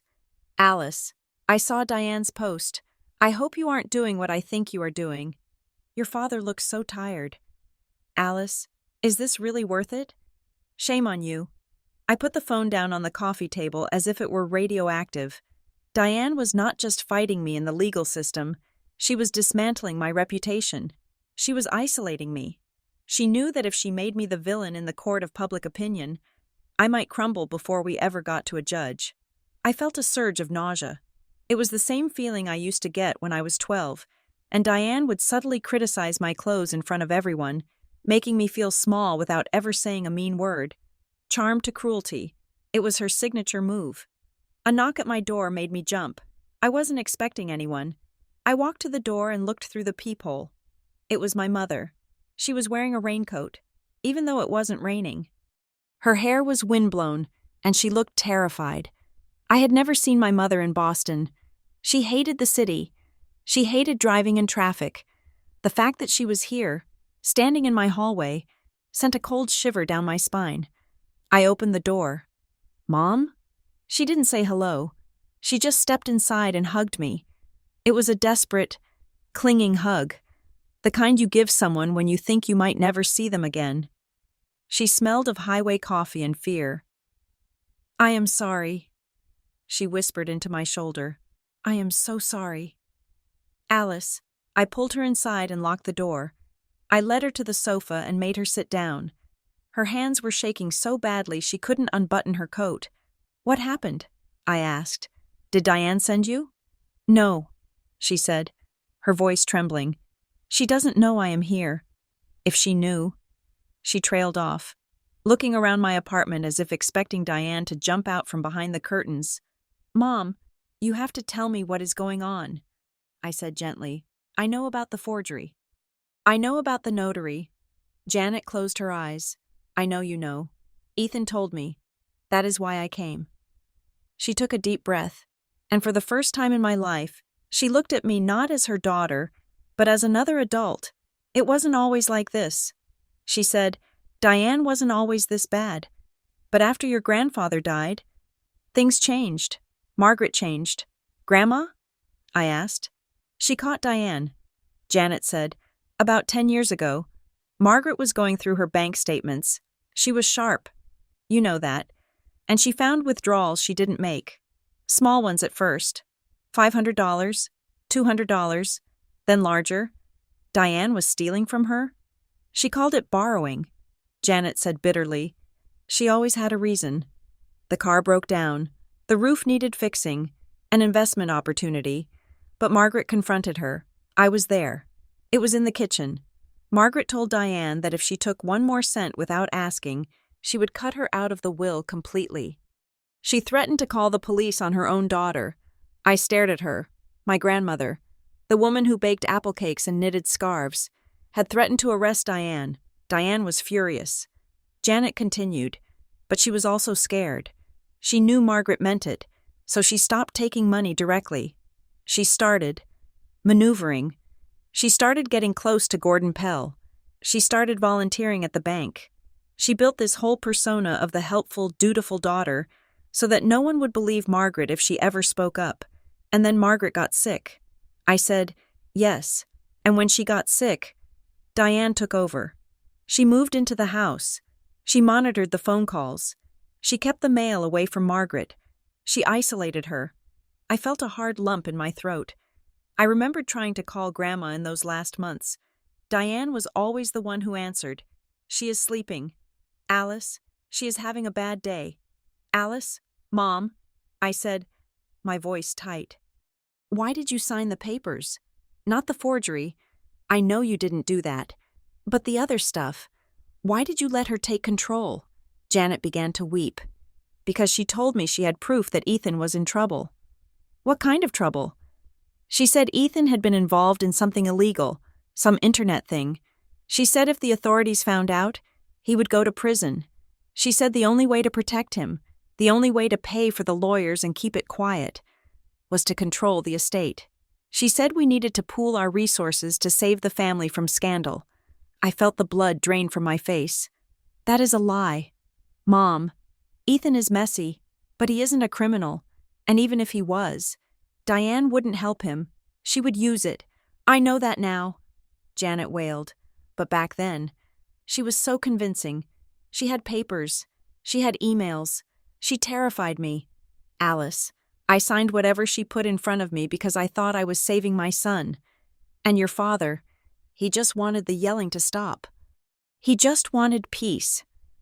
"So you traded me," I said brutally. "You traded my inheritance, my rights, my name, to save Ethan from a threat that Diane probably invented." Janet covered her face with her hands. "We didn't know she would cut you out completely. We thought she would just manage it. We thought there would be enough for everyone. I stood up and walked to the window. I looked out at the city. It felt very far away from Briar Glen. But the distance was an illusion. The poison from that house had traveled 2 hours up the highway to find me. She is doing it again. Mom, I said without turning around. She is posting on Facebook about family loyalty. She is trying to shame me into silence just like she shamed you. Janet looked up. Her eyes were red and swollen. She is dangerous. Alice, you don't understand. It isn't just the money. It is the control. She has spent 10 years building this. She has the bank manager. She has the charity board. She has Gordon Pell. If you pull the thread, you aren't just exposing a theft. You are exposing the whole town. Good, I said. Let it burn. Janet left an hour later. She was terrified to be on the road after dark, but she was more terrified of Diane finding out she had been gone. I watched her drive away, a small, frightened woman in a sedan that needed new tires. I didn't hate her. I just pitied her. She was a casualty of war who didn't even know she was fighting. I called Lena immediately. My mother just left. I said, I filled her in on everything, the history of theft, the blackmail regarding Ethan, the isolation of Margaret. This fits, Lena said. Her voice was sharp, energized. It explains the mechanism. Diane used Hearthridge as reputation armor. She built a fortress of respectability so that any accusation against her would look like sour grapes from a greedy relative. And the consulting invoices? I asked. That was the siphon, Lena said. She couldn't take the $3 million all at once without triggering a massive audit or alerting the other beneficiaries. So she moved it slowly. 5,000 here, 10,000 there, laundering it through Hearthridge and into D.W. Holdings. It was a slow bleed, but the release waiver, I said, the one she tried to get me to sign last week. That was the endgame, Lena said. She must have decided it was time to cash out. Maybe she wants to retire. Maybe she owes money. She wanted to liquidate the remaining trust assets, the bulk of the $3 million, and move them into an account she controls completely. To do that, she needed to close the Margaret W. Legacy Trust, and to close it, she needed a clean release from all beneficiaries. So she forged my consent to manage the trust 5 years ago. I said, but she needed my real signature to close it now. Exactly. The bank probably demanded it. They might be getting nervous about the account activity. They wanted a wet signature from Alice Wood to absolve them of liability before they handed over a $3 million check to Diane. I felt a cold clarity. The $100,000, the signing bonus my family took, was just the down payment. It was the bribe to get them to pressure me. My phone beeped. It was Marin. I picked up. Marin? Alice? She choked out. She was crying. What is it? What happened? I was fired. She sobbed. Or suspended. They walked me out. Security came to my window in front of everyone. Oh my God. Marin, why? They said I breached confidentiality. She said, they said they have a log of me printing the transaction summary. They said they received an anonymous complaint from a client that I was snooping in accounts. Diane. I said, it was her. Marin cried. She came in this morning. She didn't even look at me. She went straight to the manager's office. 10 minutes later, I was being escorted out. Alice, I have a mortgage. I have kids. I closed my eyes. The guilt hit me like a physical blow. Marin was innocent. She was just trying to help me. I will fix this. Marin, I promised. I swear to you. Lena will add this to the suit. Retaliation. Whistleblower protection. We will get you your job back. And we will get you damages. I do not want damages, Marin yelled. I want my life back. I want to live in this town without being afraid. She hung up. I sat in the silence of my apartment. Diane was scorching the earth. She was destroying anyone who helped me. She was showing me the cost of fighting her. I walked over to the plastic bin of Grandma's things. I needed to feel close to her. I needed to remember why I was doing this. I took out the grease-stained notebook. I had looked at it a dozen times, but mostly at the entries about Diane. I flipped to the very back of the book, past the recipes for apple cake, past the lists of phone numbers. On the inside of the back cardboard cover, almost invisible against the gray material, there was a series of numbers written in pencil. Box 404, code 1945, and below it, in tiny, cramped letters, "If they push Alice, give her the letter." I stared at the words. Give her the letter. Margaret hadn't written, "Give Janet the letter." She hadn't written, "Give Ethan the letter." She had written Alice. She knew. She knew I would be the one they pushed. She knew I would be the one standing on the outside. I grabbed my keys. I grabbed the notebook. I called Lena. "Meet me at Briar Glen Community Bank." I said, "Tomorrow morning, 9 o'clock. "Why?" Lena asked. "Because Margaret left me a breadcrumb," I said, "and I'm going to follow it." The next morning, the bank felt like a hostile foreign country. The security guard watched me as I walked in. The tellers whispered. I saw the empty window where Marin used to stand, and my heart hurried with anger. Lena was waiting for me. She looked calm, professional, and dangerous in her charcoal suit. She had a briefcase in one hand and a court order in the other. "We are here to access safe deposit box 404. Lena told the branch manager. The manager was a man named Mr. Henderson. He looked sweaty. He glanced at his office door, as if wishing he could hide behind it. I believe that box is flagged," he stammered. "The lease is in the name of Margaret Wood. We would need the executor to be present." "No, you do not," Lena said, sliding the paper across his desk. "This is an emergency order from the probate court, granting Alice Wood temporary access for the purpose of inventorying estate assets. If you refuse, I will have the sheriff here in 10 minutes to explain to you what obstruction of justice looks like." "Mr. Henderson swallowed. He looked at the paper. He looked at me. "Right this way," he mumbled. He led us into the vault. The air was cool and smelled of metal and dust. He used his master key, and I used the key I had found taped inside the spine of the notebook.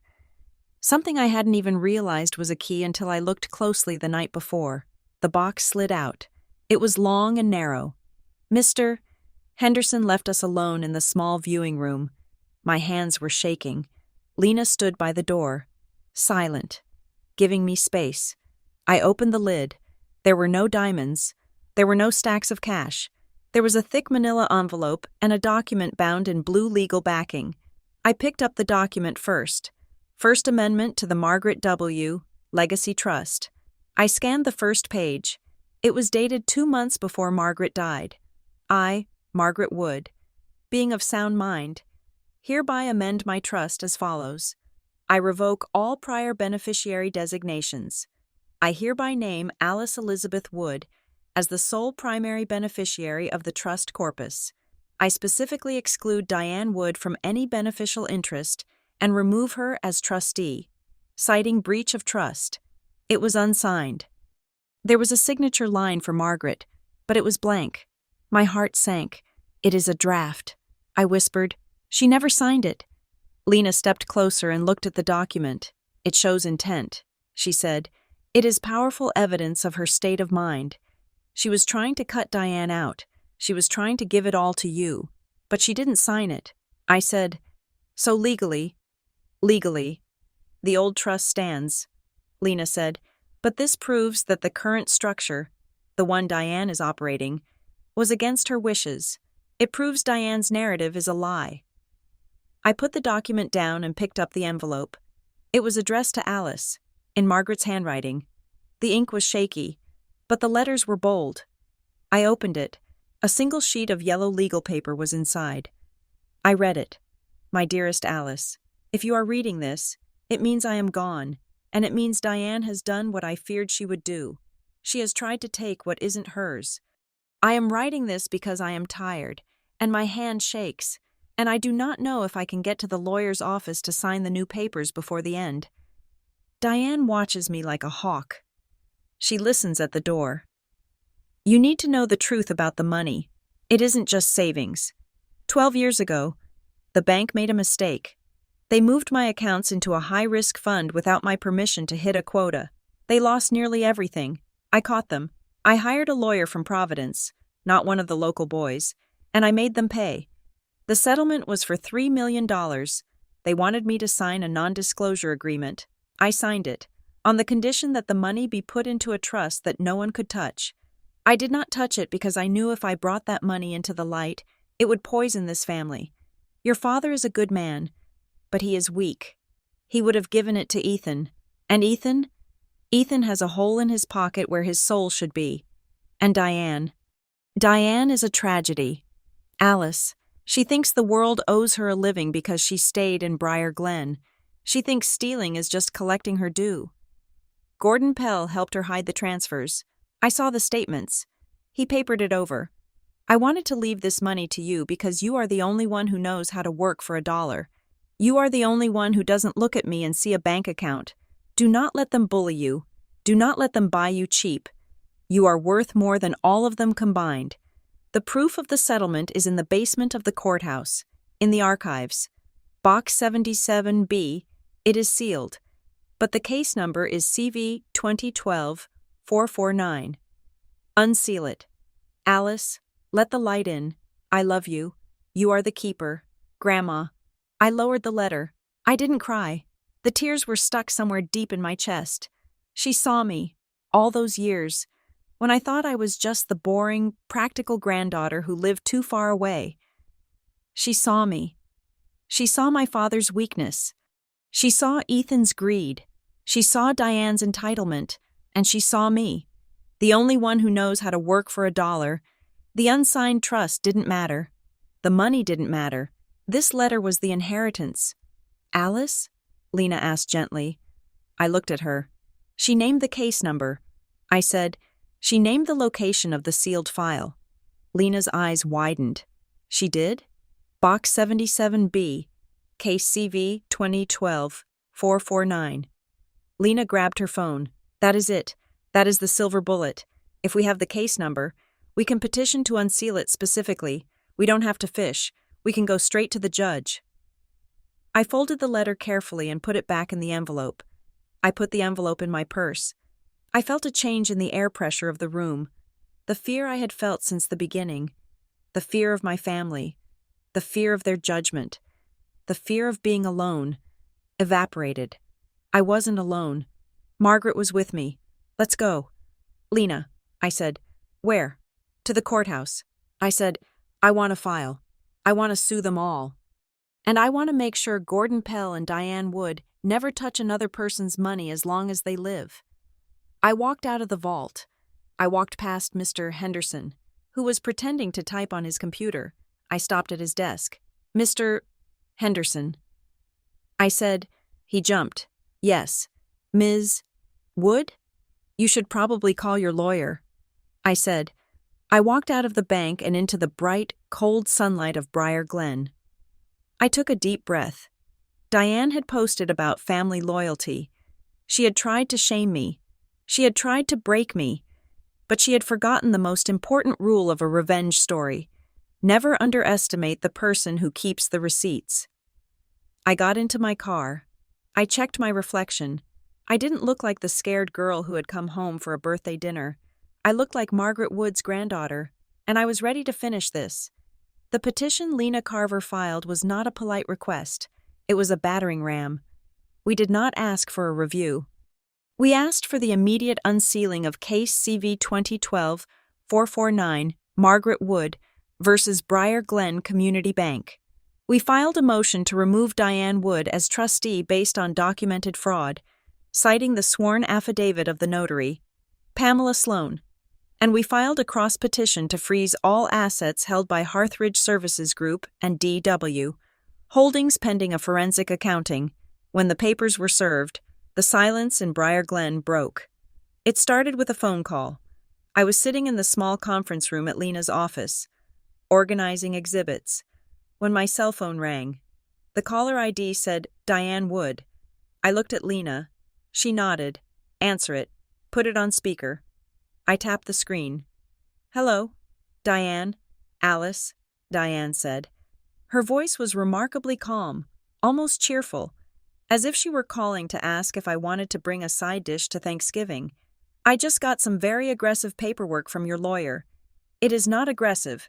Diane, I said, it is accurate. She sighed. A long, disappointed sound. You are making a mistake. Alice, you are dragging the family name through the mud. Do you know what people will say? They will say Margaret's granddaughter is greedy. They will say you are suing your own father. I am not suing Dad. I said, I am suing the trustee who forged my name. There was a pause. Then the tone shifted. The warmth evaporated, replaced by a flat, transactional hardness. I have authorized a new settlement offer, she said. I spoke to the bank. We can expedite a distribution. If you drop the petition and sign the release, the real release, by 5 o'clock today, I will cut you a check for $300,000. I looked at Lena. Her eyebrows shot up. $300,000. Last week, it was $25,000. The price of my silence had gone up 1,200%. That is a lot of money. Diane, I said, keeping my voice steady. It is more than you make in 2 years, she said. It is a house, Alice. It is security. You take the check. You go back to Boston. And we forget this ever happened. No court, no scandal, no destroying your mother's reputation. I thought about the $3 million sitting in the account. I thought about the $100,000 my father and Ethan had already taken. The number 300,000 confirmed everything. You do not offer that kind of money to make a nuisance go away. You offer it to bury a body. I am not signing. Diane, I said, Alice, listen to me. No, I said, I do not want 300,000. I want the truth. I want the judge to see the settlement. I want the audit. You are going to regret this, she said. You are going to lose your family. Alice, all of it. I already lost them. I said, you sold them. I hung up. The consequences were immediate. I called my father an hour later to tell him I wasn't accepting the deal. It went straight to voicemail. I called again that evening. Voicemail. I sent a text. Dad, please talk to me. I need you to understand. The status changed to read. He didn't reply. He had chosen. He was terrified of the conflict, terrified of the exposure, and Diane had convinced him that I was the aggressor. By refusing the money, I had become the villain in his narrative. I was the one keeping the chaos alive. My mother was different. She didn't ghost me, but she was useless. She sent me a stream of frantic, disjointed texts. She is so angry, Alice. Please just think about it. I can't sleep. She says she will ruin us. Janet was being torn apart by guilt. But guilt is a paralyzing emotion. It didn't make her brave. It made her frantic. She was watching the train wreck in slow motion, standing on the tracks, covering her eyes. But the pressure didn't stop with my family. It followed me to work. The next morning, I was logged into my work laptop from the hotel room in Briar Glen, trying to finish a risk assessment report for a client in Chicago. My screen flickered, and a calendar invite popped up. Urgent. Disciplinary review. Host, Tessa Moore. Director of Risk. Attendees, HR Legal Counsel. My stomach dropped. This was it. The anonymous tip. I joined the video call. Tessa Moore was a woman I respected. Tough, fair, and utterly devoid of sentimentality. She sat in her office in Boston, her face grim. A man I didn't recognize was in a box next to her. Alice, Tessa said without preamble. We have received a second communication regarding the anonymous allegations against you. This one included an attachment claiming you are a person of interest in a fraud investigation involving a local nonprofit in Massachusetts. I felt the blood drain from my face. Diane hadn't just reported me. She had fabricated evidence against me. She was projecting her own crimes onto me. We are considering placing you on administrative suspension pending a full investigation, the HR lawyer said. I looked at the camera. I dug my fingernails into my palms until it hurt. I needed that pain to keep me sharp. I couldn't cry. If I cried, I looked guilty. If I got angry, I looked unstable. I had to be an analyst. Tessa, I said, my voice calm, before you make that decision, I need you to look at a document I just emailed to you. I saw Tessa's eyes shift to her other monitor. That is a police report filed with the Briar Glen Police Department 3 days ago.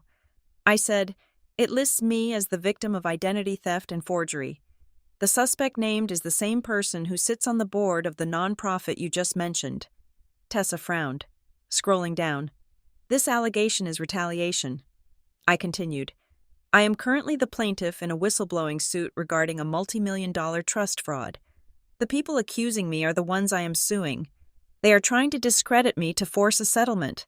If North Pine suspends me based on their lies, you are unknowingly participating in their witness intimidation. The room went silent. The HR lawyer looked uncomfortable. I have receipts. I said, I have the affidavit from the notary who admitted to forging my signature. I have the court order unsealing the records. I am not the fraudster. Tessa, I am the one exposing it. Tessa looked at the HR lawyer, then back at me. She studied my face for a long moment. You have never missed a deadline. Alice, she said quietly, your work is spotless. It is, I said, and it will stay spotless. But I need you to trust me. I am fighting for my life down here. Tessa exhaled. She closed the email. We will not suspend you, she said. But Alice, clear this up. Fast. I can hold HR back for a week, maybe 2, but I cannot have my senior analyst tied to a criminal probe. Victim or not. Thank you, I said. I closed the laptop and put my head down on the desk. My hands were shaking so hard I couldn't type. It was too close. Diane was willing to burn my career to the ground just to make me sign a piece of paper. I needed ammunition. Real ammunition. That afternoon, my phone pinged with a message from Ethan. Meet me at the high school football field. Bleachers. Under the press box. Nobody goes there on weekdays. I drove there. The sky was gray and heavy, threatening snow. Ethan was sitting on the cold aluminum bench, huddled in a thick parka. He looked like he had aged 10 years in the last week. He didn't look at me as I sat down. He held out his phone. I took screenshots. He said, from the group chat. They didn't know I was still in it.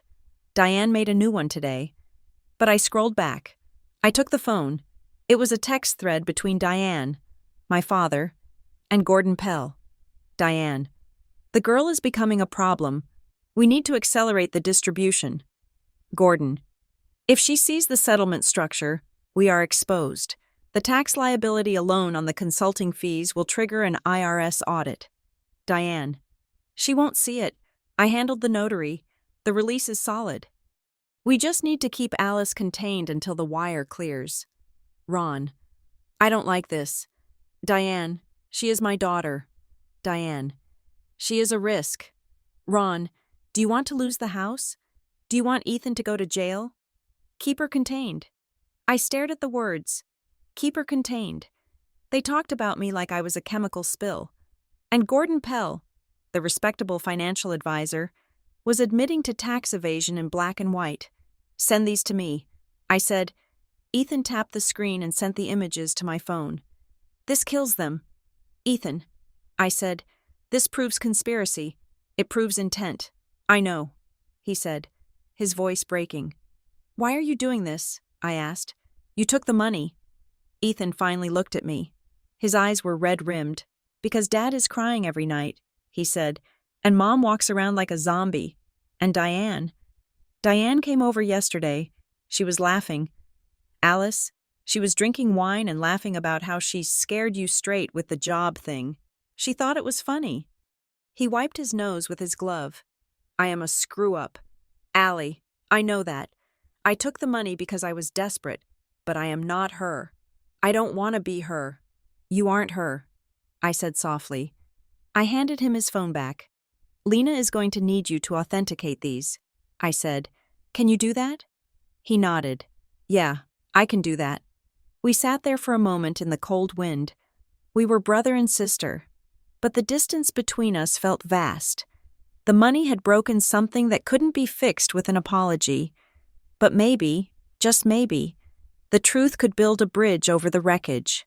The next piece of the puzzle was Marin. Lena brought her into the office for deposition prep. Marin was terrified. She had lost her income, her reputation, and her sense of security. She sat in the chair, twisting a tissue in her hands. I cannot go to jail.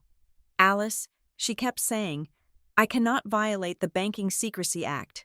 You won't, Lena said firmly. We are not asking you to testify about the specific numbers you saw. We are asking you to testify about the procedure. You witnessed a breach of protocol. You witnessed the bank manager and Diane Wood bypassing standard security measures. You witnessed the existence of the account titled W Legacy Holding. But the anonymous tip, Marin said, the tip was retaliation. Lena said, we will prove that. But Marin, you are the only one who saw Diane in that office. You are the only one who can place her in the room when the restrictions were overridden. Without you, it is just paperwork. With you, it is a scene. Marin looked at me. She got me fired. Alice, she whispered. She looked right through me. I reached out and took her hand. She thinks you are small. Marin, she thinks you are just a teller.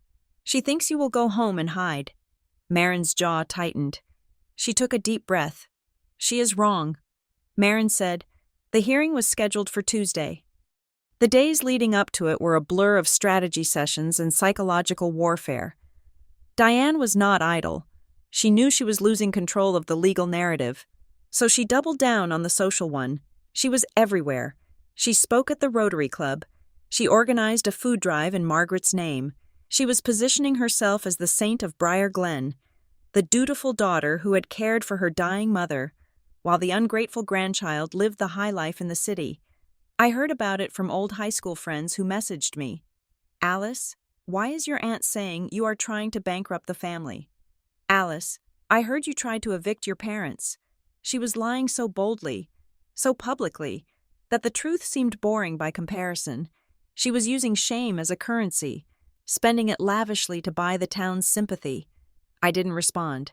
I didn't post on Facebook. I didn't defend myself in the grocery store aisle. I let her talk. Every lie she told was just another log on the fire I was building. The night before the hearing, I was at the hotel. It was snowing lightly, the flakes drifting past the window like ash. I was reviewing the opening statement Lena had drafted. There was a knock on the door. I assumed it was Lena with more files. I opened it without checking. It was Diane. She was alone. She was wearing a long wool coat, snowflakes melting in her dark hair. She didn't look like the imperious matriarch she played in public. She looked smaller, softer. Can I come in? She asked. Her voice was quiet. I hesitated. My instinct was to slam the door, but my curiosity, the analyst in me, wanted to know what this was. Was it a threat? A bribe? I stepped back. You have 5 minutes. She walked in and unbuttoned her coat. She looked around the generic hotel room with a sad smile. This isn't how it was supposed to be.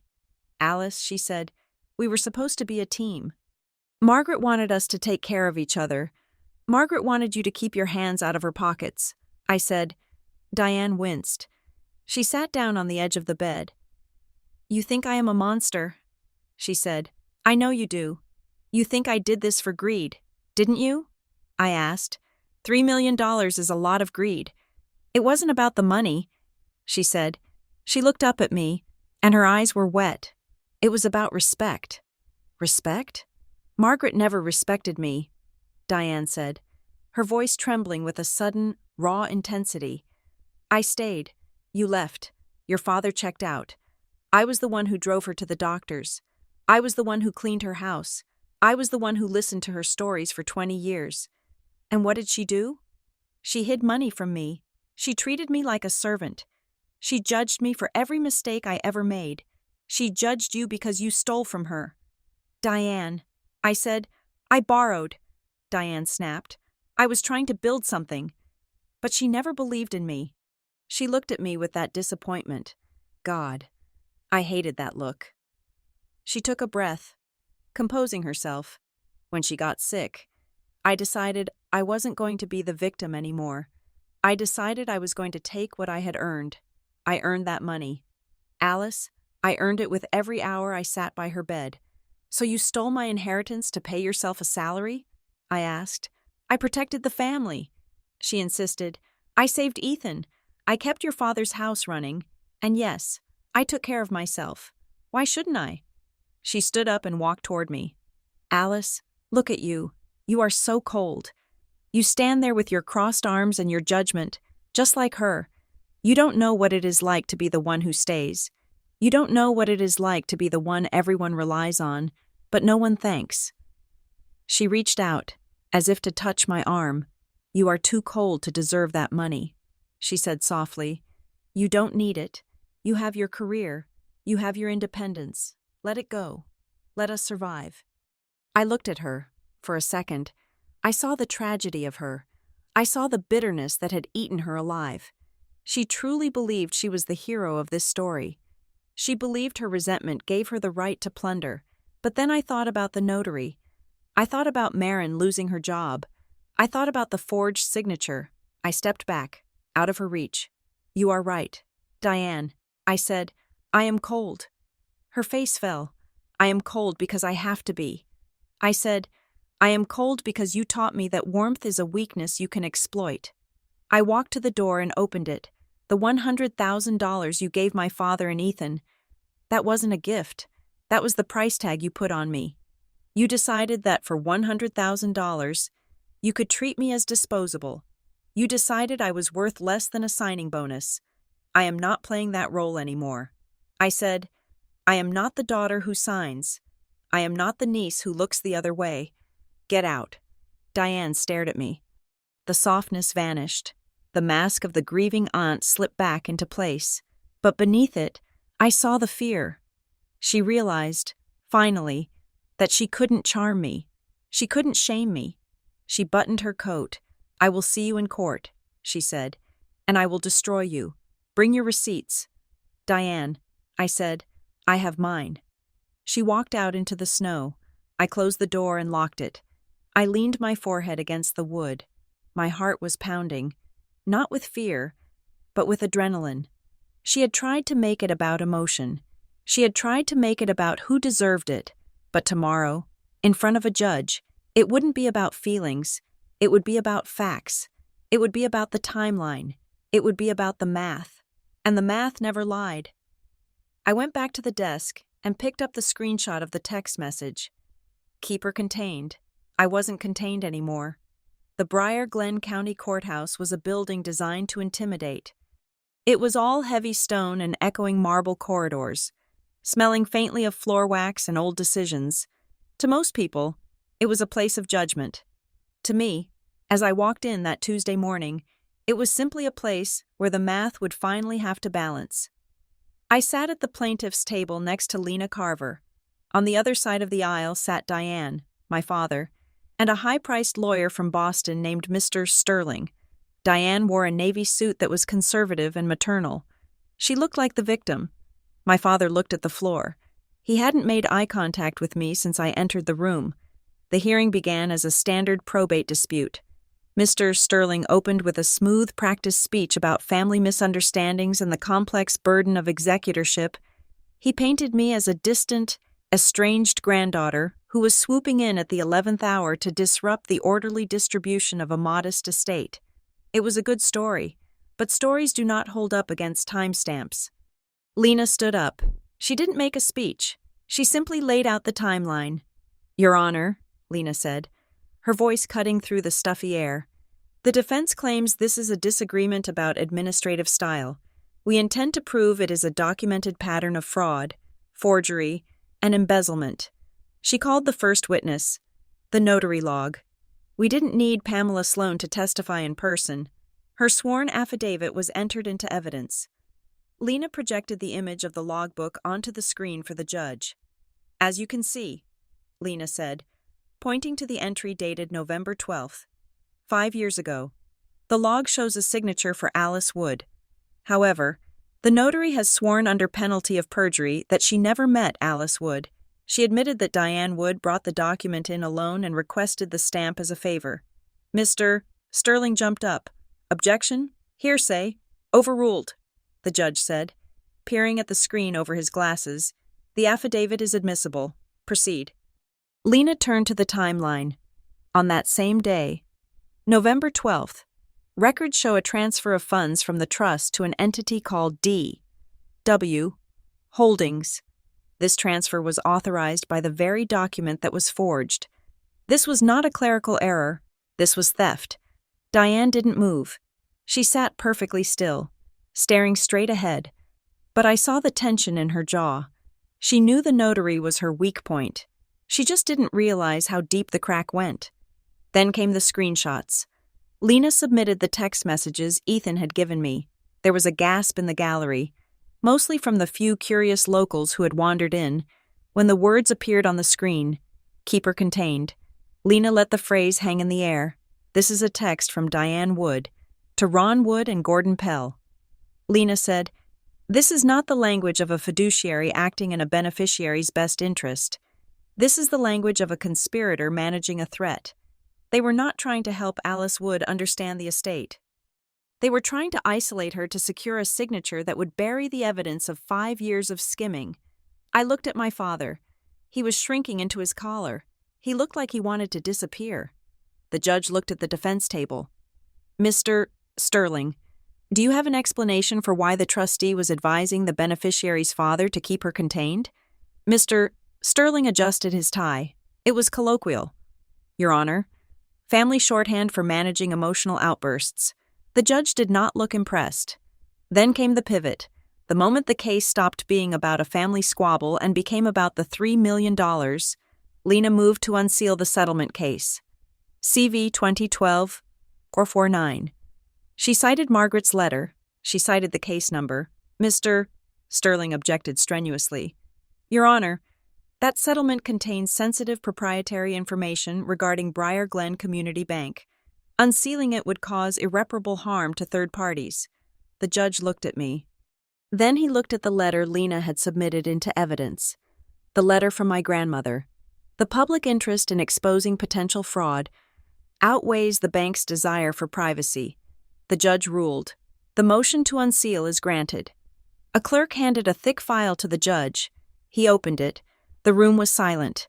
You could hear the hum of the HVAC system. The judge read for a long time. Then he looked up. "This is not a modest estate," he said. He read the terms aloud. The settlement, dated 12 years ago. Awards. Margaret Wood the sum of $3.2 million in damages for unauthorized risk exposure and account mismanagement. $3.2 million. The number echoed in the courtroom. My father's head snapped up. He hadn't known the full amount. He had only known what Diane told him. The judge continued. "There is a stipulation here, handwritten by the plaintiff, Margaret Wood. It states that the funds must be placed in a blind trust structure explicitly to prevent family extraction and to ensure the principal remains intact for the grandchildren. Family extraction. Margaret had predicted this. She had written the defense into the very DNA of the money. Diane's defense began to crumble. Mr. Sterling tried to argue that Diane had managed the funds. He claimed that the transfers to D.W. Holdings were legitimate expenses for managing such a complex portfolio. Lena destroyed that argument in 5 minutes. She pulled up the invoices from Harthridge Services Group. "Your Honor," Lena said, "here we see a donation of $50,000 from the trust to the Harthridge Foundation, a charitable gift, tax deductible. And here, 3 days later, we see a consulting fee of $45,000 paid from the foundation's service arm to D.W. Holdings." She drew a line on the whiteboard she had set up. "This is not management," Lena said. "This is round-tripping. Diane Wood used a local charity to wash the money and put it into her own pocket. She did this 20 times over 5 years. Diane stood up. "I did not put it in my pocket," she shouted. Her composure snapped. "I used it for the family. I paid for the roof. I paid for Ethan's lawyers. I managed this family when no one else would." "Sit down, Ms. Wood," the judge barked. "I managed it," Diane cried. Her face flushed and wild. "They were helpless without me. Margaret was hoarding it. She was letting it sit there while we struggled. I did what had to be done." Her outburst was the final nail. She wasn't denying the transfers. She was justifying them. She was admitting that she overruled the trust's mandates because she felt she knew better. Then came the most painful moment. Lena called my mother to the stand. Janet walked to the witness box like she was walking to the gallows. She looked tiny. She swore to tell the truth, her voice barely a whisper. "Mrs.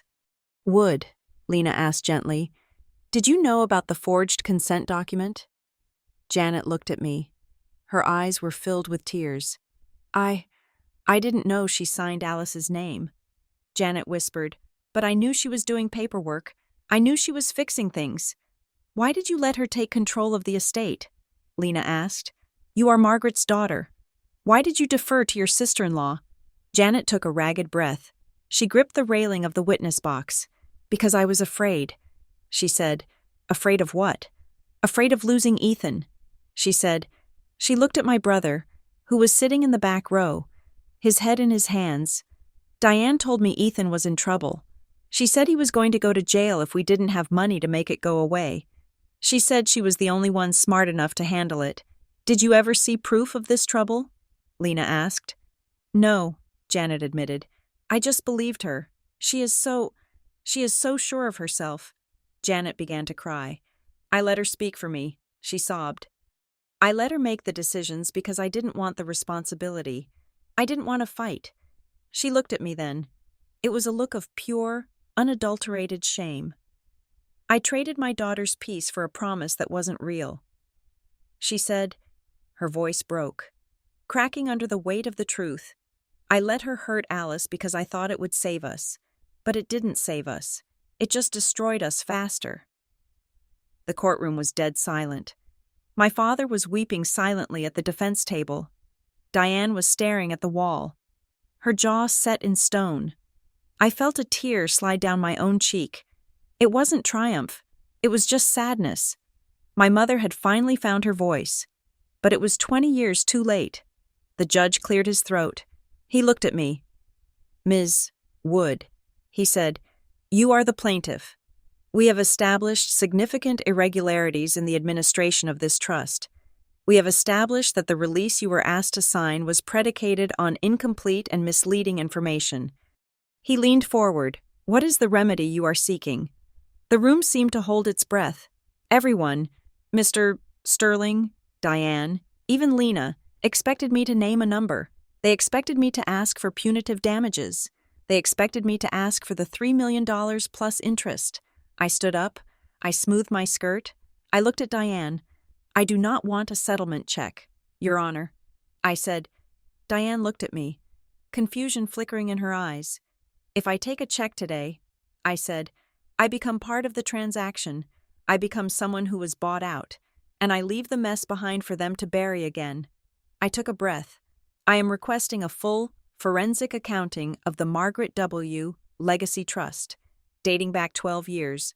I want every penny traced. I want to know exactly how much was funneled through Harthridge and D.W. Holdings." I continued. "I request immediate restitution to the trust for any funds found to be misappropriated. And I request the permanent removal of Diane Wood and Gordon Pell from any fiduciary role regarding this estate." I paused, and finally, I asked the court to appoint an independent administrator, a neutral third party with no ties to Briar Glen, someone who cannot be bullied, someone who cannot be charmed.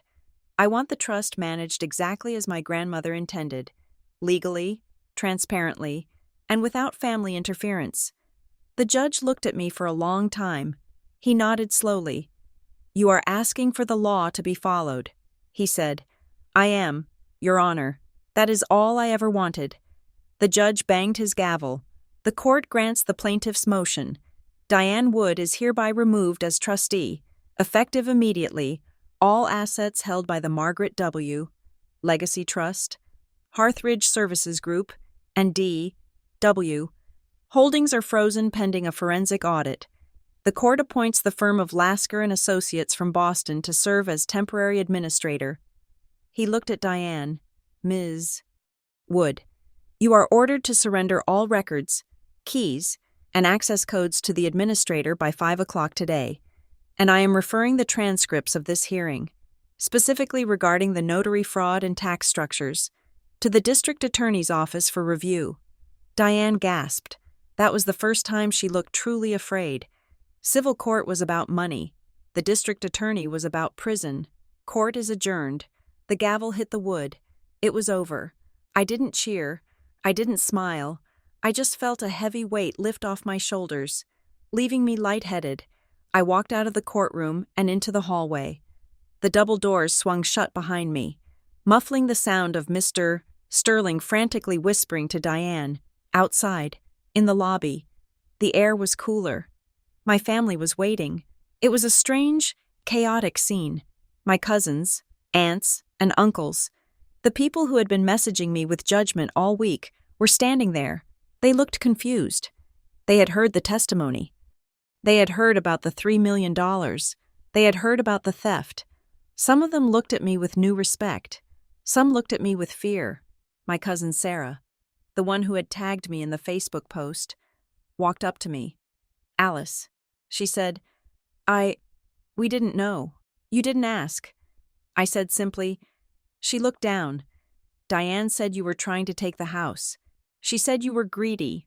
Diane lied. I said, "And you helped her spread it." Sarah stepped back, stung. Then my father came out. He walked slowly, leaning on a cane he didn't usually use. He looked like a man whose entire world had collapsed. "Alice," he croaked. I looked at him. I didn't feel anger anymore, just a profound exhaustion. I didn't know it was that much money. He said, "I swear. She told me it was just a little surplus. It doesn't matter how much it was." "Dad," I said, "it matters that you let her forge my name. It matters that you told her to keep me contained." He flinched. "I was scared. I know." I said, "You have been scared your whole life. And because you were scared, you let her turn you into an accomplice." I walked past him. I couldn't comfort him. Not today. Then Ethan was there. He was standing near the exit doors, shivering in his coat. He looked like a kid waiting for his mom to pick him up from school. I walked over to him. He looked at me with wide, red eyes. "It is gone." "Alice," he said, "what is gone?" "The 100,000. He said. "The money she gave me. It is gone. I spent it on the debts. I bought the car. I tried to look like I was successful. I wanted people to think I was like you." I looked at his leased sports sedan in the parking lot. It looked ridiculous now, a shiny piece of metal bought with stolen money. "You aren't like me." "Ethan," I said. "I know." He whispered, "I know." He looked at the ground. "Is there any way back?" he asked. "Can we fix this?" I looked at him. I looked at the courthouse. I looked at the gray sky. "You can fix yourself. Ethan," I said, "you can get a job. You can sell that car. You can pay back what you owe to the estate, even if it takes you 10 years. But us?" I asked. "The family?" He looked hopeful for a second. I shook my head. "The trust is broken. Ethan, you can glue it back together, but it will always show the cracks." I pushed open the doors and walked out into the cold air. I didn't look back. 2 weeks later, I was back in Boston. My office at North Pine was quiet. The investigation into the anonymous tip had been closed. I had provided the court transcripts, and Tessa Moore had personally apologized to me. My record was clean. I was sitting at my desk, looking at a spreadsheet, when my phone rang. It was Mr. Lasker, the independent administrator. "Ms. Wood," he said, "I have a preliminary report for you." I sat up. "Go ahead. It is messy," he said. "Diane Wood was creative, but the underlying assets are robust. The settlement funds were invested in high-yield bonds and blue-chip stocks. Even with her skimming, the growth was significant. And the bottom line?" I asked. "After we claw back the payments to D.W. Holdings, and we will claw them back. We are seizing her personal assets. And after we pay the legal fees and the taxes she evaded," he paused, "your share of the trust is approximately $2.9 million. I closed my eyes. $2.9 million. It was almost exactly what Margaret had left me. "It will take about 6 months to finalize the distribution," Mr. Lasker said, "and there will be some noise. The district attorney is moving forward with charges against your aunt and Mr. Pell. You may be deposed again. I understand." I said, "Alice?" he asked. "Are you there?" "I am here," I said. "What do you want to do with the funds, when they clear?" I looked out the window at the Boston skyline. I thought about buying a bigger apartment. I thought about quitting my job. I thought about traveling the world, but none of that felt right. The money felt heavy. It felt like it was covered in the dust of that courtroom. It felt like it had my mother's tears and my brother's shame on it. "Keep it in the trust."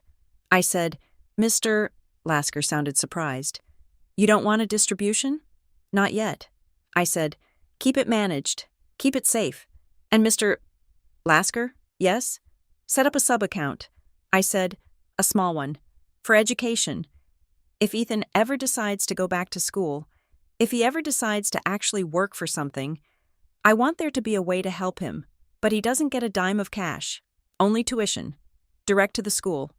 "Understood." "Mr. Lasker said, "That is very generous, considering." "It isn't generosity." I said, "It is risk management." I hung up the phone. I sat there for a long time. I was worth $3 million. I had won.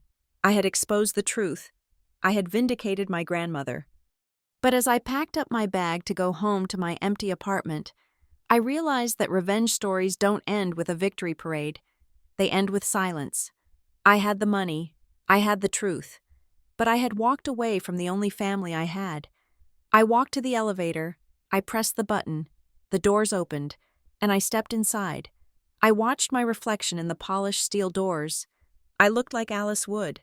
I looked steady. I looked practical. And for the first time in a long time, I looked free. Thank you so much for listening to this story. I hope you felt the tension and the release of Alice's journey. It is a story about the cost of truth and the weight of family secrets. I would love to know where you are listening from today. Are you in a busy city like Alice, or a quiet town like Briar Glen? Please leave a comment below and tell me your location. And if you enjoyed this story, please make sure to subscribe to Revenge Stories. We have many more tales of justice, betrayal, and redemption coming your way. Share your thoughts in the comments. I read every single one. Until next time, keep your receipts.